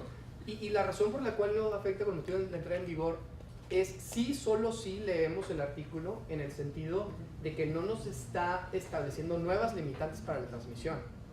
Porque si nos establecieran nuevas limitantes para la transmisión, pues entonces esa parte sí sería sustantiva y esa parte sí sería autoaplicativa. Pero en la medida en que no nos establece nuevas limitantes, sino nada más dice el SAT en estos casos puede tener así como un warning y abrirte una auditoría especial para ver qué está pasando, bueno, pues entonces en la medida en que puedas acreditar que todo es válido, no hay ningún problema. Hablando de este tema de la retroactividad, para mí es muy claro que este es un diseño de una norma pensada en casos que han detectado que no les gustan y que eventualmente lo podrían aplicar este procedimiento hacia el pasado, pero si el futuro se convierte en un esquema que simple y sencillamente quienes están realizando planeaciones agresivas, quienes van a estar recurriendo a este tipo de prácticas indebidas, pues van a tener que variar los esquemas, ya no podrán utilizar estos, tendrán que echar mano a la imaginación y ubicarse y realizar esquemas para la generación de deducción de pérdidas fiscales que no sean específicamente estos. Simple y sencillamente creo que no va a tener una gran aplicación esto hacia el futuro, sino que simple y sencillamente lo que van a hacer es que los que se dedican a ese tipo de prácticas indebidas pues van a terminar variando sus mecanismos para la generación de las pérdidas. Es como hoy en día muchas de las empresas que se dedican a la generación de facturas por operaciones inexistentes, pues ahora lo que tienen es que ya tienen personal dado de alta en el Seguro Social, tienen algo que reflejan en sus inventarios y tienen algo para acreditar que no están en estos supuestos de carecer de personal, activos y capacidad técnica para la realización de sus actividades. Es decir, sencillamente eso es, a los que se dedican a esto van a terminar variando y cambiando los esquemas que ya detectaron para encontrar diferentes mecanismos. Creo yo que las propias autoridades fiscales se terminan atando de manos al establecer casos muy puntuales, van a ir por algunos contribuyentes en específico, por eso el tema de considerar que es una norma objetiva que pueden aplicar de forma retroactiva, para ellos va a ser fundamental. Estoy seguro que la Corte los va a considerar de esa forma, pero creo que hacia el futuro es una norma que nace para morir próximamente. Así es. Y creo que va a ser muy importante ver cómo nos muestra la práctica pues esta publicación. O sea, si se publican muchos contribuyentes ahí, pues bueno, la reforma habrá cumplido su propósito. Si son unos cuantos, pues va a ser una ley especial, que prácticamente tenía nombre y apellido, como estamos de cierta manera pensando que puede ser. Ahora, otro punto que también es importante aclarar o debatir es qué sucede si la autoridad no emite resolución en el plazo de los 6 meses. Y aquí hay que tomar en consideración que hay algunos precedentes, hay algunos artículos, a lo mejor el típico artículo, pues es el artículo 46A o el artículo 50 del Código, que te dice que si la autoridad no emite su resolución en el plazo 12 meses, 6 meses, etcétera, etcétera, se va a tener nulo todo lo actuado, ¿no? Aquí no nos lo dice como tal, pero me parece que existen precedentes de la Corte que son interesantes, como aquel caso, me parece que era la mercancía de difícil identificación, que te establecía un plazo de 4 meses, el mismo PAMA, y en la medida en que no cumplía la autoridad, se llevaba mucho a litigio. ¿Y qué pasa aquí? La norma es imperfecta, no me da una consecuencia. Y lo que resolvieron los tribunales, en primer lugar el Tribunal Federal de Justicia Administrativa y posteriormente la Corte, es que no se trataba de una norma imperfecta, que si la autoridad no cumplía con el plazo legal, eso actualizaba una violación al artículo 51, fracción cuarta de la Ley Federal de Procedimiento Administrativo o del Contencioso Administrativo, y la consecuencia era una nulidad lisa ya. Entonces a mí me parece que ese debe ser el mismo tema. Seguramente ahorita estaremos pensando, oye, pero en el artículo del 69 no pasó eso porque ahí decía que eran 5 días y si la autoridad no lo hace en los 5 días no hay ninguna consecuencia.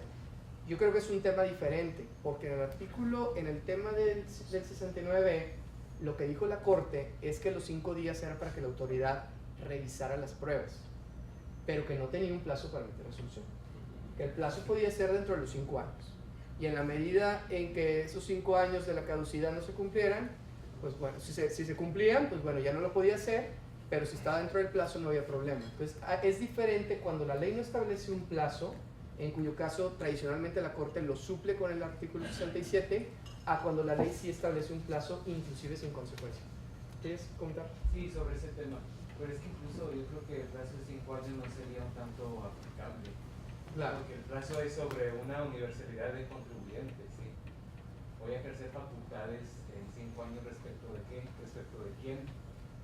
Y aquí es un procedimiento específico. Es correcto. Debe existir certeza y seguridad para que en un plazo determinado se emita resolución. Es correcto. Inclusive, por ejemplo, el tema del 69B, pues ya hay una reforma aprobada por el Congreso que en cualquier momento se publica y va en ese sentido de otorgar esa certeza. Porque esa interpretación que se le dio a ese plazo de 5 días, pues la verdad es que te podía ser muy extrema hacia cualquier lado, ¿no? O sea, muy extrema para la autoridad, en 5 días valora la documentación y emite y notifica la resolución, y muy extremo para el contribuyente de no hay un plazo y tienes 5 años. Sí, como bien dice, no se establece un plazo para dictar la resolución en donde se determine que hay en el 69 operaciones inexistentes. Habla, incluso dice, bueno, van a valorar las pruebas y se determinará el listado provisional, digámoslo así, se convertirá en definitivo. pero no habla de que de la resolución ni el plazo para emitirla en el que la autoridad pues determina el valor probatorio de lo que se aportó. Y esto es relevante porque incluso el listado definitivo que se publique es 30 días y dice a partir de la resolución. Pues sí, pero ¿cuándo se va a dar la resolución? Claro. Queda indefinida la situación del contribuyente. Sí. Si no te acuerdas lo que hiciste ayer, imagínate con un plazo de 5 años, ¿no? Esto es todo un tema. ¿Qué pasa? Sí, yo tengo una duda respecto también a la impugnabilidad de la resolución del procedimiento. Me refiero a qué pasa si ya una vez que se agota el procedimiento, se emite la resolución, se acude a recurso, se valida la legalidad, posteriormente se va a juicio de nulidad, y entiendo que no hay una suspensión que detenga las facultades de comprobación de la autoridad, eso sí lo entiendo, pero si en dado caso llegara a haber facultades de comprobación basándose en los resultados de ese procedimiento, no sé si se pueda solicitar la suspensión de los efectos porque podría sobreseer el juicio en dado caso que no, ¿verdad? O sea, se tendría ya en todo caso que impugnar la resolución de las facultades de comprobación, o ahí es también donde tengo esa inquietud de... Sí. Lo que platicábamos hace rato justamente con el magistrado en ese tema. A ver.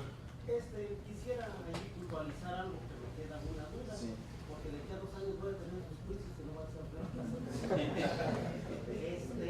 en la primera etapa del procedimiento, donde hay plazos específicos en todo el procedimiento, la autoridad llega a emitir una resolución donde la que hacía yo referencia, que si era una resolución definitiva o no, que dice no desvirtuó o si desvirtuó en la resolución, la autoridad va a emitir una resolución en un sentido o en otro.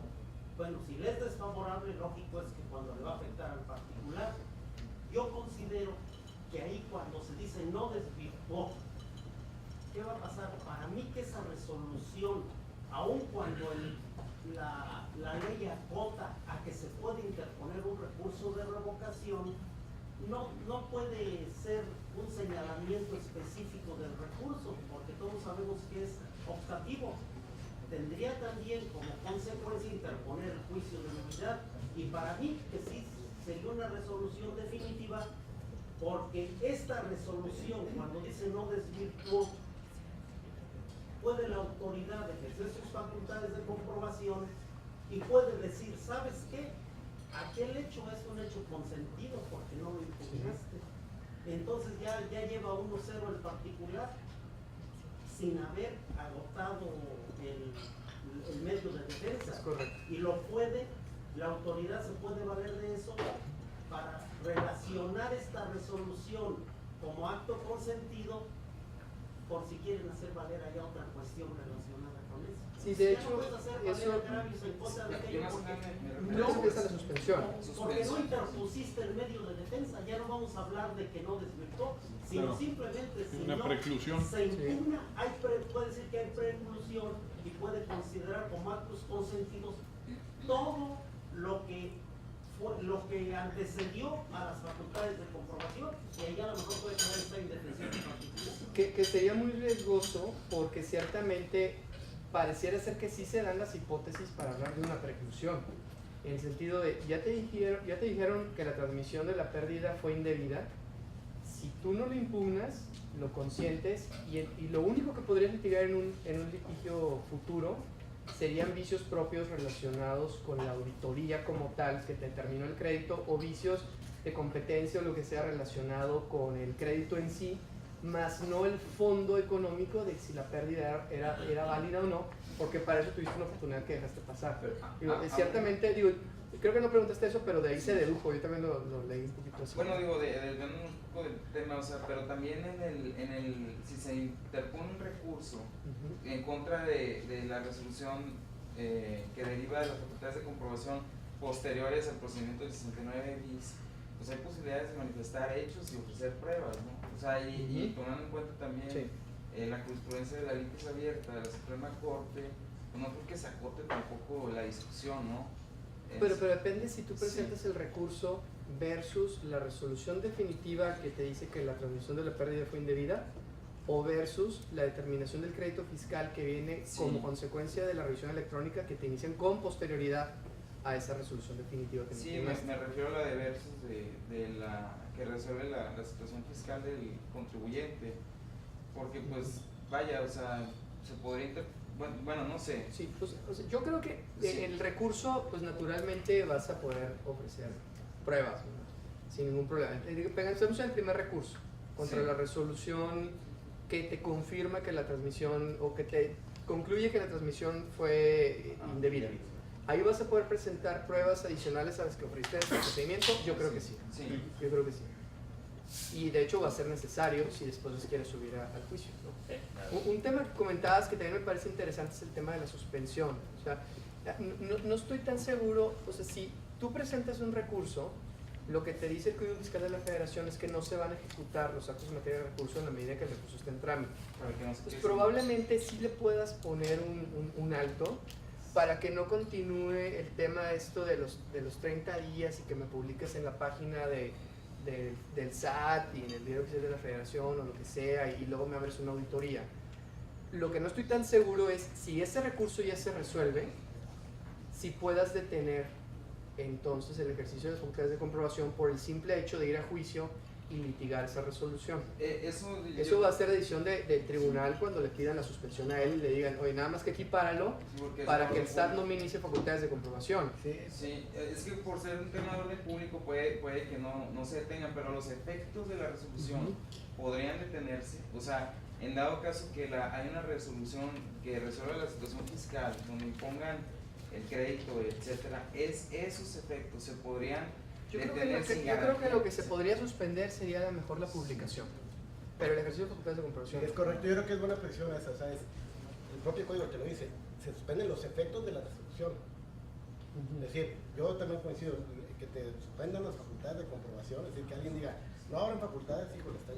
No, y hay jurisprudencia de la Corte que te dice que no procede la suspensión contra el inicio, o sea, contra el ejercicio de facultades de comprobación, que es cuando típicamente te vas a impugnar una orden de visita o una orden de revisión de gabinete y solicitas la suspensión, pues en 2 segundos te dicen que no. Pero entonces, si hay una resolución que resuelve la situación fiscal del contribuyente, ¿se sobresee ese juicio? No necesariamente, porque de hecho ese juicio está, o sea, el primero va a estar vinculado con el segundo, porque en el fondo tratan la misma materia. Más bien lo que parecería es que cuando presentes el segundo, tramites un incidente de acumulación y se acumula el primero. Pero Y se resuelve el mismo. perdón, aunque son contribuyentes distintos, ¿no? Es que no necesariamente, era a lo mejor un poquito el tema de qué sucede si lo que se da es un cambio de accionistas, Ok.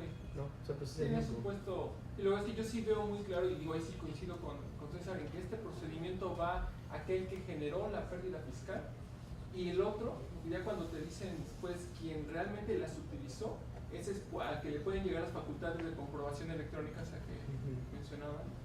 Y entonces, pues ahí sí como que son dos bichos distintos, ¿no? O sea, es decir, se pueden ir por cuerdas separadas, y mientras uno interpone el recurso de revocación para que no lo publiquen, lo cual yo también coincido que la suspensión estaría muy complicada, que se diera por los precedentes que se dieron en el 69B, y que ya la Corte dijo, no señores, esto no se va a detener porque es de interés público, como tú me lo dijiste, de interés social. Por el otro, pues te pueden llegar a que se dan facultades de comprobación y posiblemente sí tenga vínculo uno con el otro, y si aquí demuestra el contribuyente que está haciendo, o que fue objeto de esta revisión, que su transmisión era debida, ¿no? Entonces es un elemento de prueba adicional que va a tener el contribuyente que realmente aplicó las pérdidas fiscales. Pero yo al menos también coincido en que son dos cuerdas separadas, salvo el caso que tú mencionas. Sí, como digo, yo sinceramente, antes de que lo mencionara César, y tendría que reflexionar para hacerlo así de bote pronto, yo lo tenía visualizado como que siempre es con el mismo contribuyente. O sea, es con el que deduce o amortiza la pérdida, porque él es al que se le transmitió indebidamente. O sea, pareciera ser que esto no le importa que se detone la pérdida con estas hipótesis. Si esas pérdidas están mal, pues para eso está la visita domiciliaria, para eso está la revisión de gabinete o lo que tú quieras, ¿no? pero en la medida en que sale del grupo es en donde esto hace sentido. Y parecería ser que a quien busca es aquel que se escapó del grupo con esa pérdida para ver, oye, ¿por qué te escapaste del grupo? No me hace sentido. Me parece que aquí vendiste una pérdida.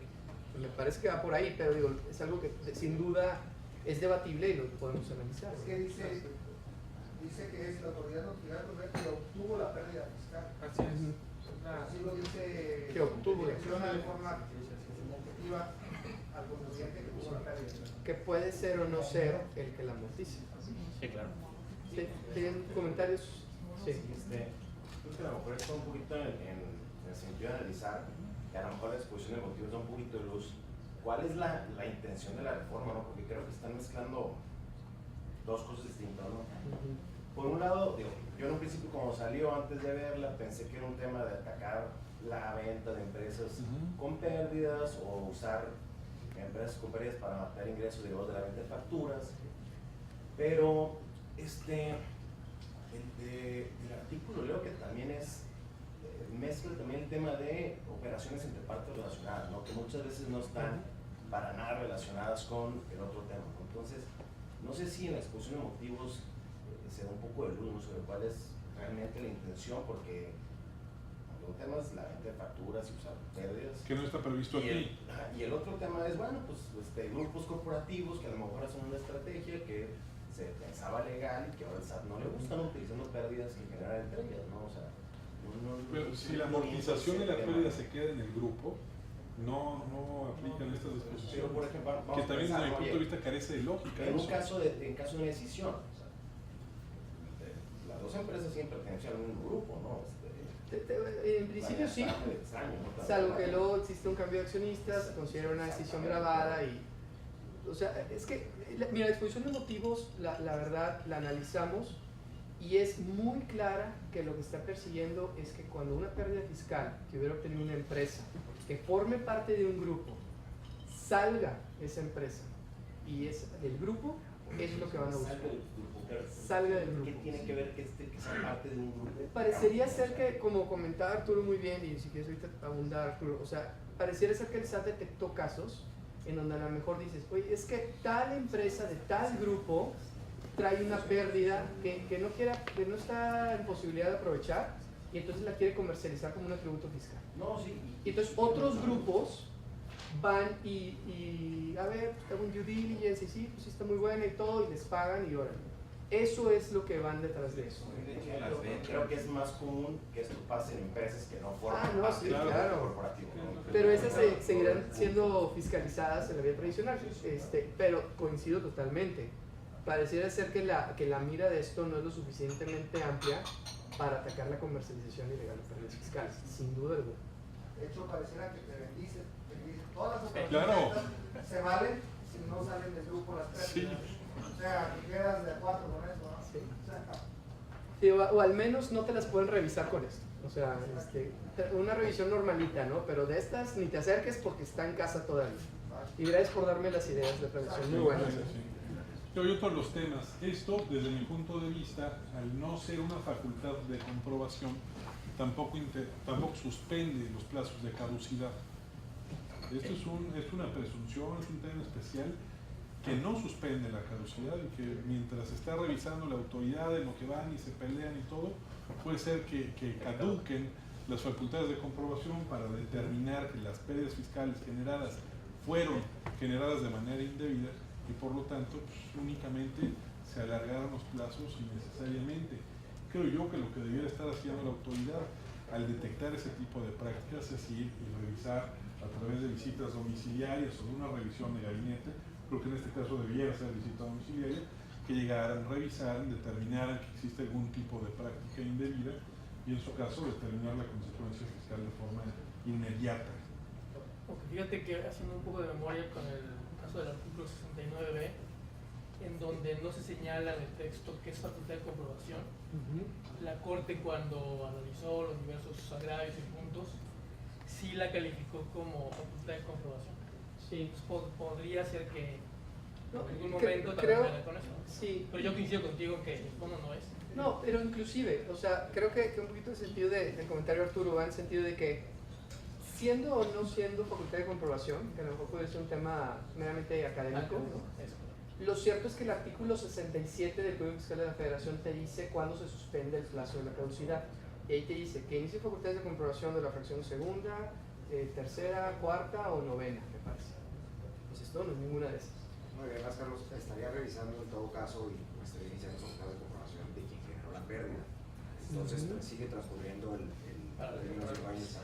es totalmente. Que sobre ese punto de las reformas que comentaste, Carlos, que son adicionales a esta, hay una específica que ya estaba previsto en el código, pero ahorita se amplía el concepto de que cuando tú apliques una pérdida en un ejercicio o compenses un saldo a favor, ya te van a poder requerir el origen que documente la documentación que demuestre el origen de esa pérdida o ese saldo a favor, sin que se considere nuevo ejercicio de facultad de comprobación. Y lo que me preocupa de eso es que en la discusión del código como estaba antes, sí te limitaba que el efecto solamente podría limitarse al ejercicio revisado. Ajá. Como está el artículo ahorita, no está esa limitación, ¿eh? O sea, parecería que en un momento dado hasta pudieran rechazarte la deducción del origen, está peligroso, ¿eh? Ese sí está medio... Sí, es el último párrafo de la 42. Eso es un vaso caso que están viendo ahí, que nadie le puso aprendiendo ahí. Sí, pero ahí digo, llama mucho la atención porque digo, tiene que ver con el tema de que a lo mejor tú puedes creer que ya pasaron los 5 años y con esa herramienta te van a decir, no, a ver, muéstrame el origen.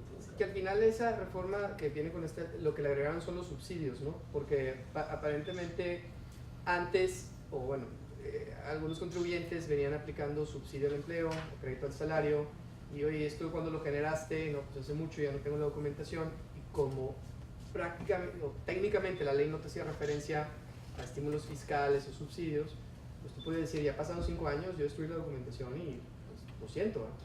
Ahora con la reforma, quien estaba haciendo la rayita porque ya estaban los 4 años y feria, pues ya la va a tener que conservar, sin duda, ¿no? Sin duda, ¿no? Muy bien. Más temas. ¿Alguna otra pregunta? ¿Levantaste la mano hace rato? ¿Tenías alguna duda por allá al fondo? ¿No? Yo le comentaba, ¿qué pasaría si desde el inicio nos vamos con un juicio de fondo? ¿Con una resolución de un juicio de exclusividad de fondo? Pues es que ahí hay que tomar en cuenta que ese tipo de juicios solamente proceden contra... Visita domiciliaria, revisión electrónica y de gabinete. Así es. Entonces, se tiene que determinar un crédito fiscal de cierta cuantía con estas hipótesis que comenta Arturo y por lo tanto no estaría en el supuesto de procedencia del caso, al menos no en el primer caso. Lo que sí podría ser interesante es, ya que te abren la revisión electrónica y en la revisión electrónica te determinan un crédito fiscal que sea de buenas proporciones o para calificar en eso, a lo mejor ahí sí lo podrías promover. El tema es qué va a suceder cuando lleves el juicio inicial en una sala regional normalita y este otro juicio en la sala de fondo. La regla de acumulación es que el antiguo se acumula, el nuevo se acumula al antiguo. Entonces, pareciera ser que difícilmente se podría dar el caso de que ahí Roa y sus amigos resuelvan estos casos, ¿no? Pero ahí sinceramente lo que está pasando en la sala de juicio de fondos es que están muy abiertos al tema de captar más asuntos.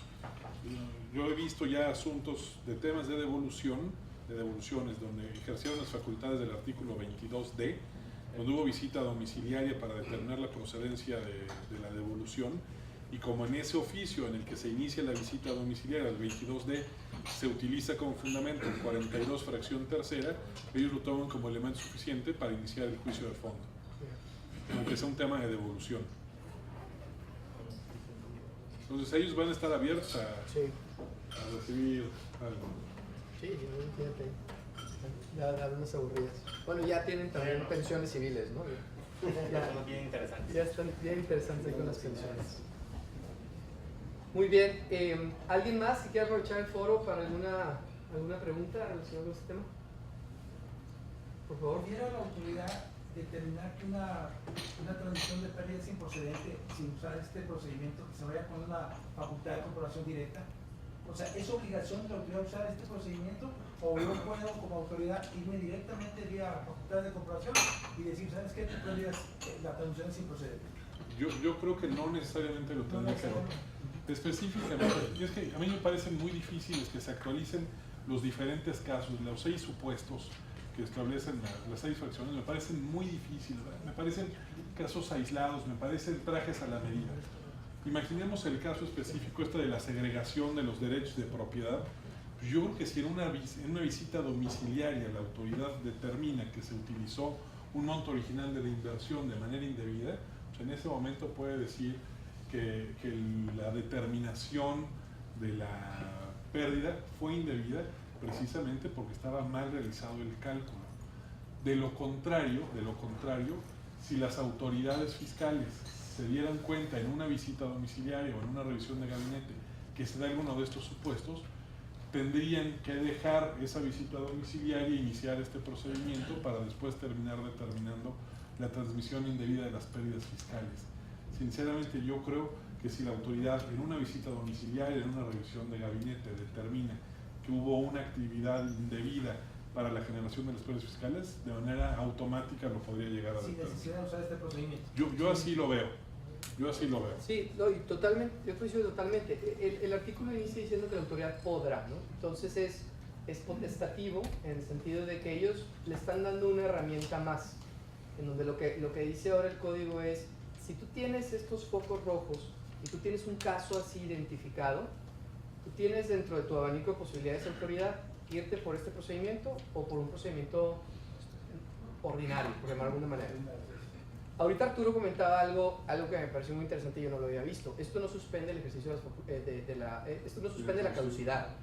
Entonces imagínate que el ejercicio en donde se haya aprovechado esa pérdida esté a punto de quemarse, ¿no? Estemos en el año 4, 6 meses y de cierta manera la autoridad diga, si yo inicio con este procedimiento, se me va a ir. Entonces, bueno, lo hago a un lado y inicio con las facultades normales. Imagínate que la autoridad tenga todo el tiempo del mundo. Entonces va a decir, a ver, ¿qué hago? Inicio facultades de comprobación normales, le reviso todo lo que le pueda revisar del ejercicio, con el riesgo de que si se me va algún tema, ya no lo voy a poder revisar el mismo ejercicio por las mismas contribuciones, etcétera, etcétera. O me voy con este procedimiento especial, nada más ataco el tema de la pérdida, después me voy vía revisión electrónica para que sea exclusivamente de ese concepto, y después regreso para molestarlo con lo demás. O bueno, no regreso para molestar, pero regreso a revisar lo demás. Ahí es en donde la autoridad puede de cierta manera jugar. O sea, uno de mis socios en el despacho decía, es que esto no cambia nada, ¿no? Claro que cambia. O sea, a lo mejor no cambia un tema de fondo que estemos ante una nueva limitante a la transmisión de las pérdidas. Eso de acuerdo. Pero desde el momento en que le das más herramientas a la autoridad, claro que cambia las cosas. Desde luego que las cambia. Yo sinceramente, bueno, conceptualmente va. Pero yo creo que es un tema de pirotecnia esto. La verdad es que veo mucho ruido, pero no le veo realmente una aplicación práctica.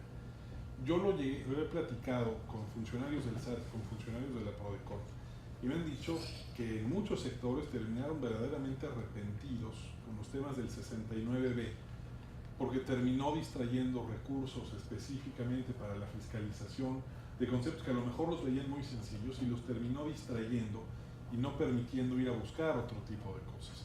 O sea, los recursos del Servicio de Administración Tributaria terminaron abocados en determinar, en buscar y en sacar créditos fiscales específicamente de contribuyentes que se ven en el listado del 69B, y a fin de cuentas eso terminó mermando su capacidad operativa, y operaciones que podían ser más grandes, más trascendentes, no estaban llegando ya. En ese sentido, pues, sinceramente sigo sin entender realmente cuál es el beneficio, cuál es el verdadero beneficio que va a obtener el SAT de tener esta facultad de forma exclusiva. Si ya determinó el parámetro, si ya determinó cuáles son estas prácticas, pues pudo haber sacado sus criterios no vinculativos, decían este tipo de operaciones para mí son indebidas y tendrán que ser reflejadas y tendrán una consecuencia negativa, se podrán iniciar facultades de comprobación, pero no necesariamente agotar este procedimiento. Me parece mucho ruido. ¿Sabes lo que puede ser, Arturo? Es como el caso del 69B, que salen publicados y hubo varios contribuyentes que no se pelearon. Sí, que fueron a pagar. Entonces, eso es recaudación un poco más rápida. A lo mejor lo que buscan con esto es eso, o sea, no tener que ir a la auditoría, publicar y que eventualmente pues, alguien caiga. Es una empresa además pública, de que por ejemplo. ahí pudiera tener una razón. Es una empresa que cotiza en bolsa y se dieron cuenta que había uno de estos esquemas y no quieren tener eso en su historial. Sí, es un tema. Bueno, tú comentabas algo también, Jorge, que me parece que es muy importante y va a ser el papel de los abogados, por una parte, pero también de los tribunales cuando se enfrenten a este tema. Porque, por ejemplo, esto va a revivir de manera natural el tema de la razón de negocios. O sea, una razón de negocios puede ser en sí misma el ahorro fiscal o tiene que tener algo aparejado a eso. Es un tema que naturalito se va a dar en este tipo de casos. Pero además, imagínate que el contribuyente le emite una resolución donde diga que no desvirtuó y entonces se publica en la página del SAT el nombre del contribuyente con el quemón, por llamar de alguna manera, que eso implica. ¿Qué va a hacer el tribunal si llega a la conclusión de que realmente sí lo había desvirtuado? En su sentencia ordenará que la autoridad se retracte por la misma vía, como lo están haciendo algunas salas en materia del 69B. Parecería que es lo justo. O sea, ya me pusiste ahí diciendo que yo había utilizado este tipo de esquemas y detonado una pérdida o aprovechado una pérdida fiscal en condiciones ilegítimas. Bueno, pues ahora que te demostré lo contrario, publícamelo en la misma manera para remediar el perjuicio que eso me pudo haber ocasionado. Es un tema que sin duda no está en la ley, pero bueno, le tocará al tribunal determinarlo y pues a los abogados proponerlo, sin duda alguna. Abogado, en relación con ese tema, bueno, primeramente una cuestión técnica. Lo que se tendría que solicitar es la medida cautelar y no la suspensión. Acuérdense que la suspensión de la ejecución solamente se da respecto a créditos fiscales. En este caso tendría que ser una medida cautelar. Pero lo que nosotros vemos con las medidas cautelares es que los particulares para impugnar una resolución se toman los 30 días que señala el 13 o el 58.2 y resulta que cuando impugnan esa resolución solicitan la medida cautelar correctamente. Pero ¿qué pasa? Por tomarse los 30 días, la autoridad a los 30 días publica eso. Y cuando solicitan la medida cautelar son hechos consumados. Claro. Ya no se puede retrotraer a decir, oye, te concedo la medida cautelar. Pues ¿cómo? Si ya se murió, ¿cómo lo revives? Sí, entonces, eso pasa en la práctica, que esas resoluciones deberían el particular de impugnarlas a los 8 días, para que en cuanto admiten la demanda y se pronuncian sobre la medida cautelar, pues el tribunal a lo mejor pudiera decir, ¿sabes qué? Si se causa un perjuicio si publicas eso, porque me estás desacreditando a mi empresa que hace estas prácticas sociales. Pero, ¿qué pasa en la práctica? Todos los contribuyentes cuando impugnan, pues a lo mejor aquí hay unos que a los 8 días impugnan, pero la mayoría se toman 29 o 30 días. Hay que negociar el honorario. Sí, nos tomamos los 30, claro. Muy bien. Sí. Entonces es lo que viene pasando, ¿verdad? Que en relación con la medida cautelar, claro, que ya cuando se solicita, pues son muchas cosas. Claro. Y ese es un tema, magistrado. El otro tema es qué sucede si no se pide la medida cautelar. Esto se publica y después se gana el asunto. El tribunal, de cierta manera, se le podría decir al tribunal, ordena al SAT publicar en el mismo medio donde me habías dicho que no lo había desvirtuado, que ahora que siempre sí lo desvirtué, ¿no? Yo he visto algunas salas que lo hacen en el tema del 69, realmente creo que no está regulado.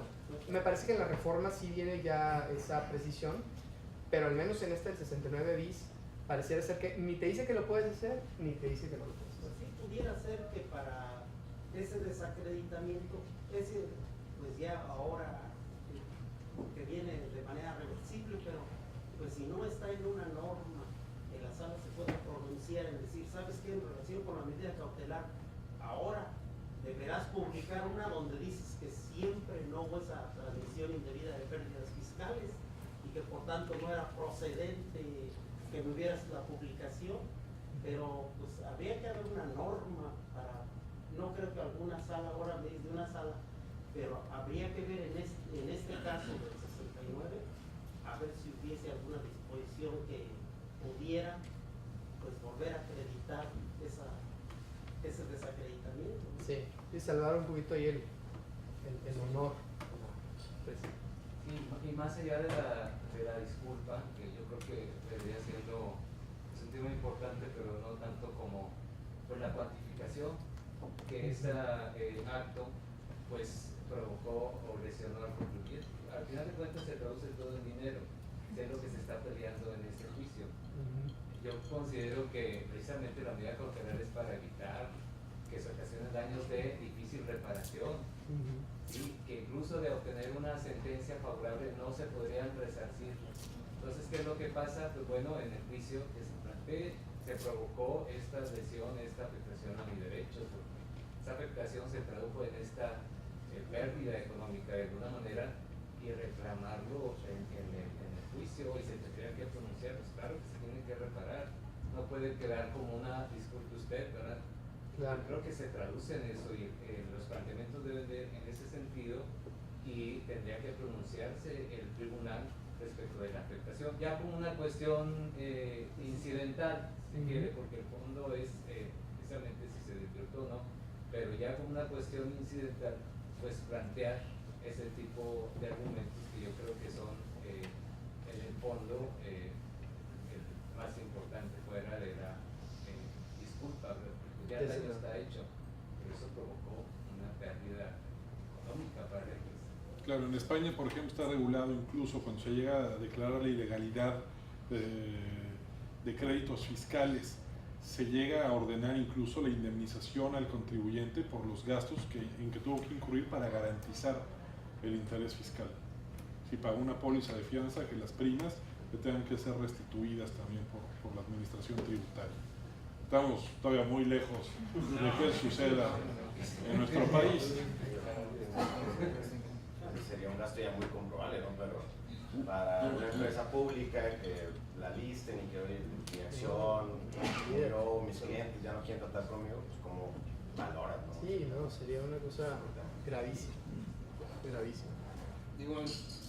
Quiero aprovechar un poco el espacio que ahorita están hablando de justicia administrativa, pero pareciera que es un círculo vicioso que no tiene fin, porque me imagino que muchos de ustedes les han tocado procedimientos donde son las mismas violaciones una y otra vez, y las sentencias hasta parece que les cambian los nombres y las fechas, y pues yo creo que urge una modificación a la justicia administrativa en el sentido de sancionar a los servidores públicos que incurren en violaciones, porque yo creo que es cansado tanto para los tribunales de amparo como los tribunales de justicia administrativa saturarse de demandas, y que pareciera que la autoridad juega con eso, o sea, sabe que muchas veces incurren en violaciones y dicen, pues bueno, vete a los tribunales o mete tus medios de defensa. Entonces, yo creo que sí estaría...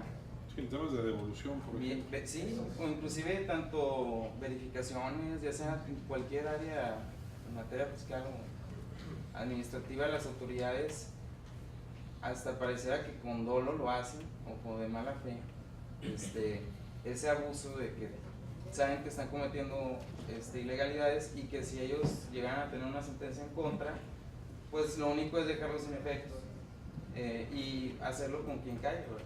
Claro. Sí, pues es todo un tema. Todo un tema. Muy bien. Bueno, perfecto. No sé. Pues nada más, creo que nada más que agradecerles, Carlos y Arturo. Les vamos a dar un reconocimiento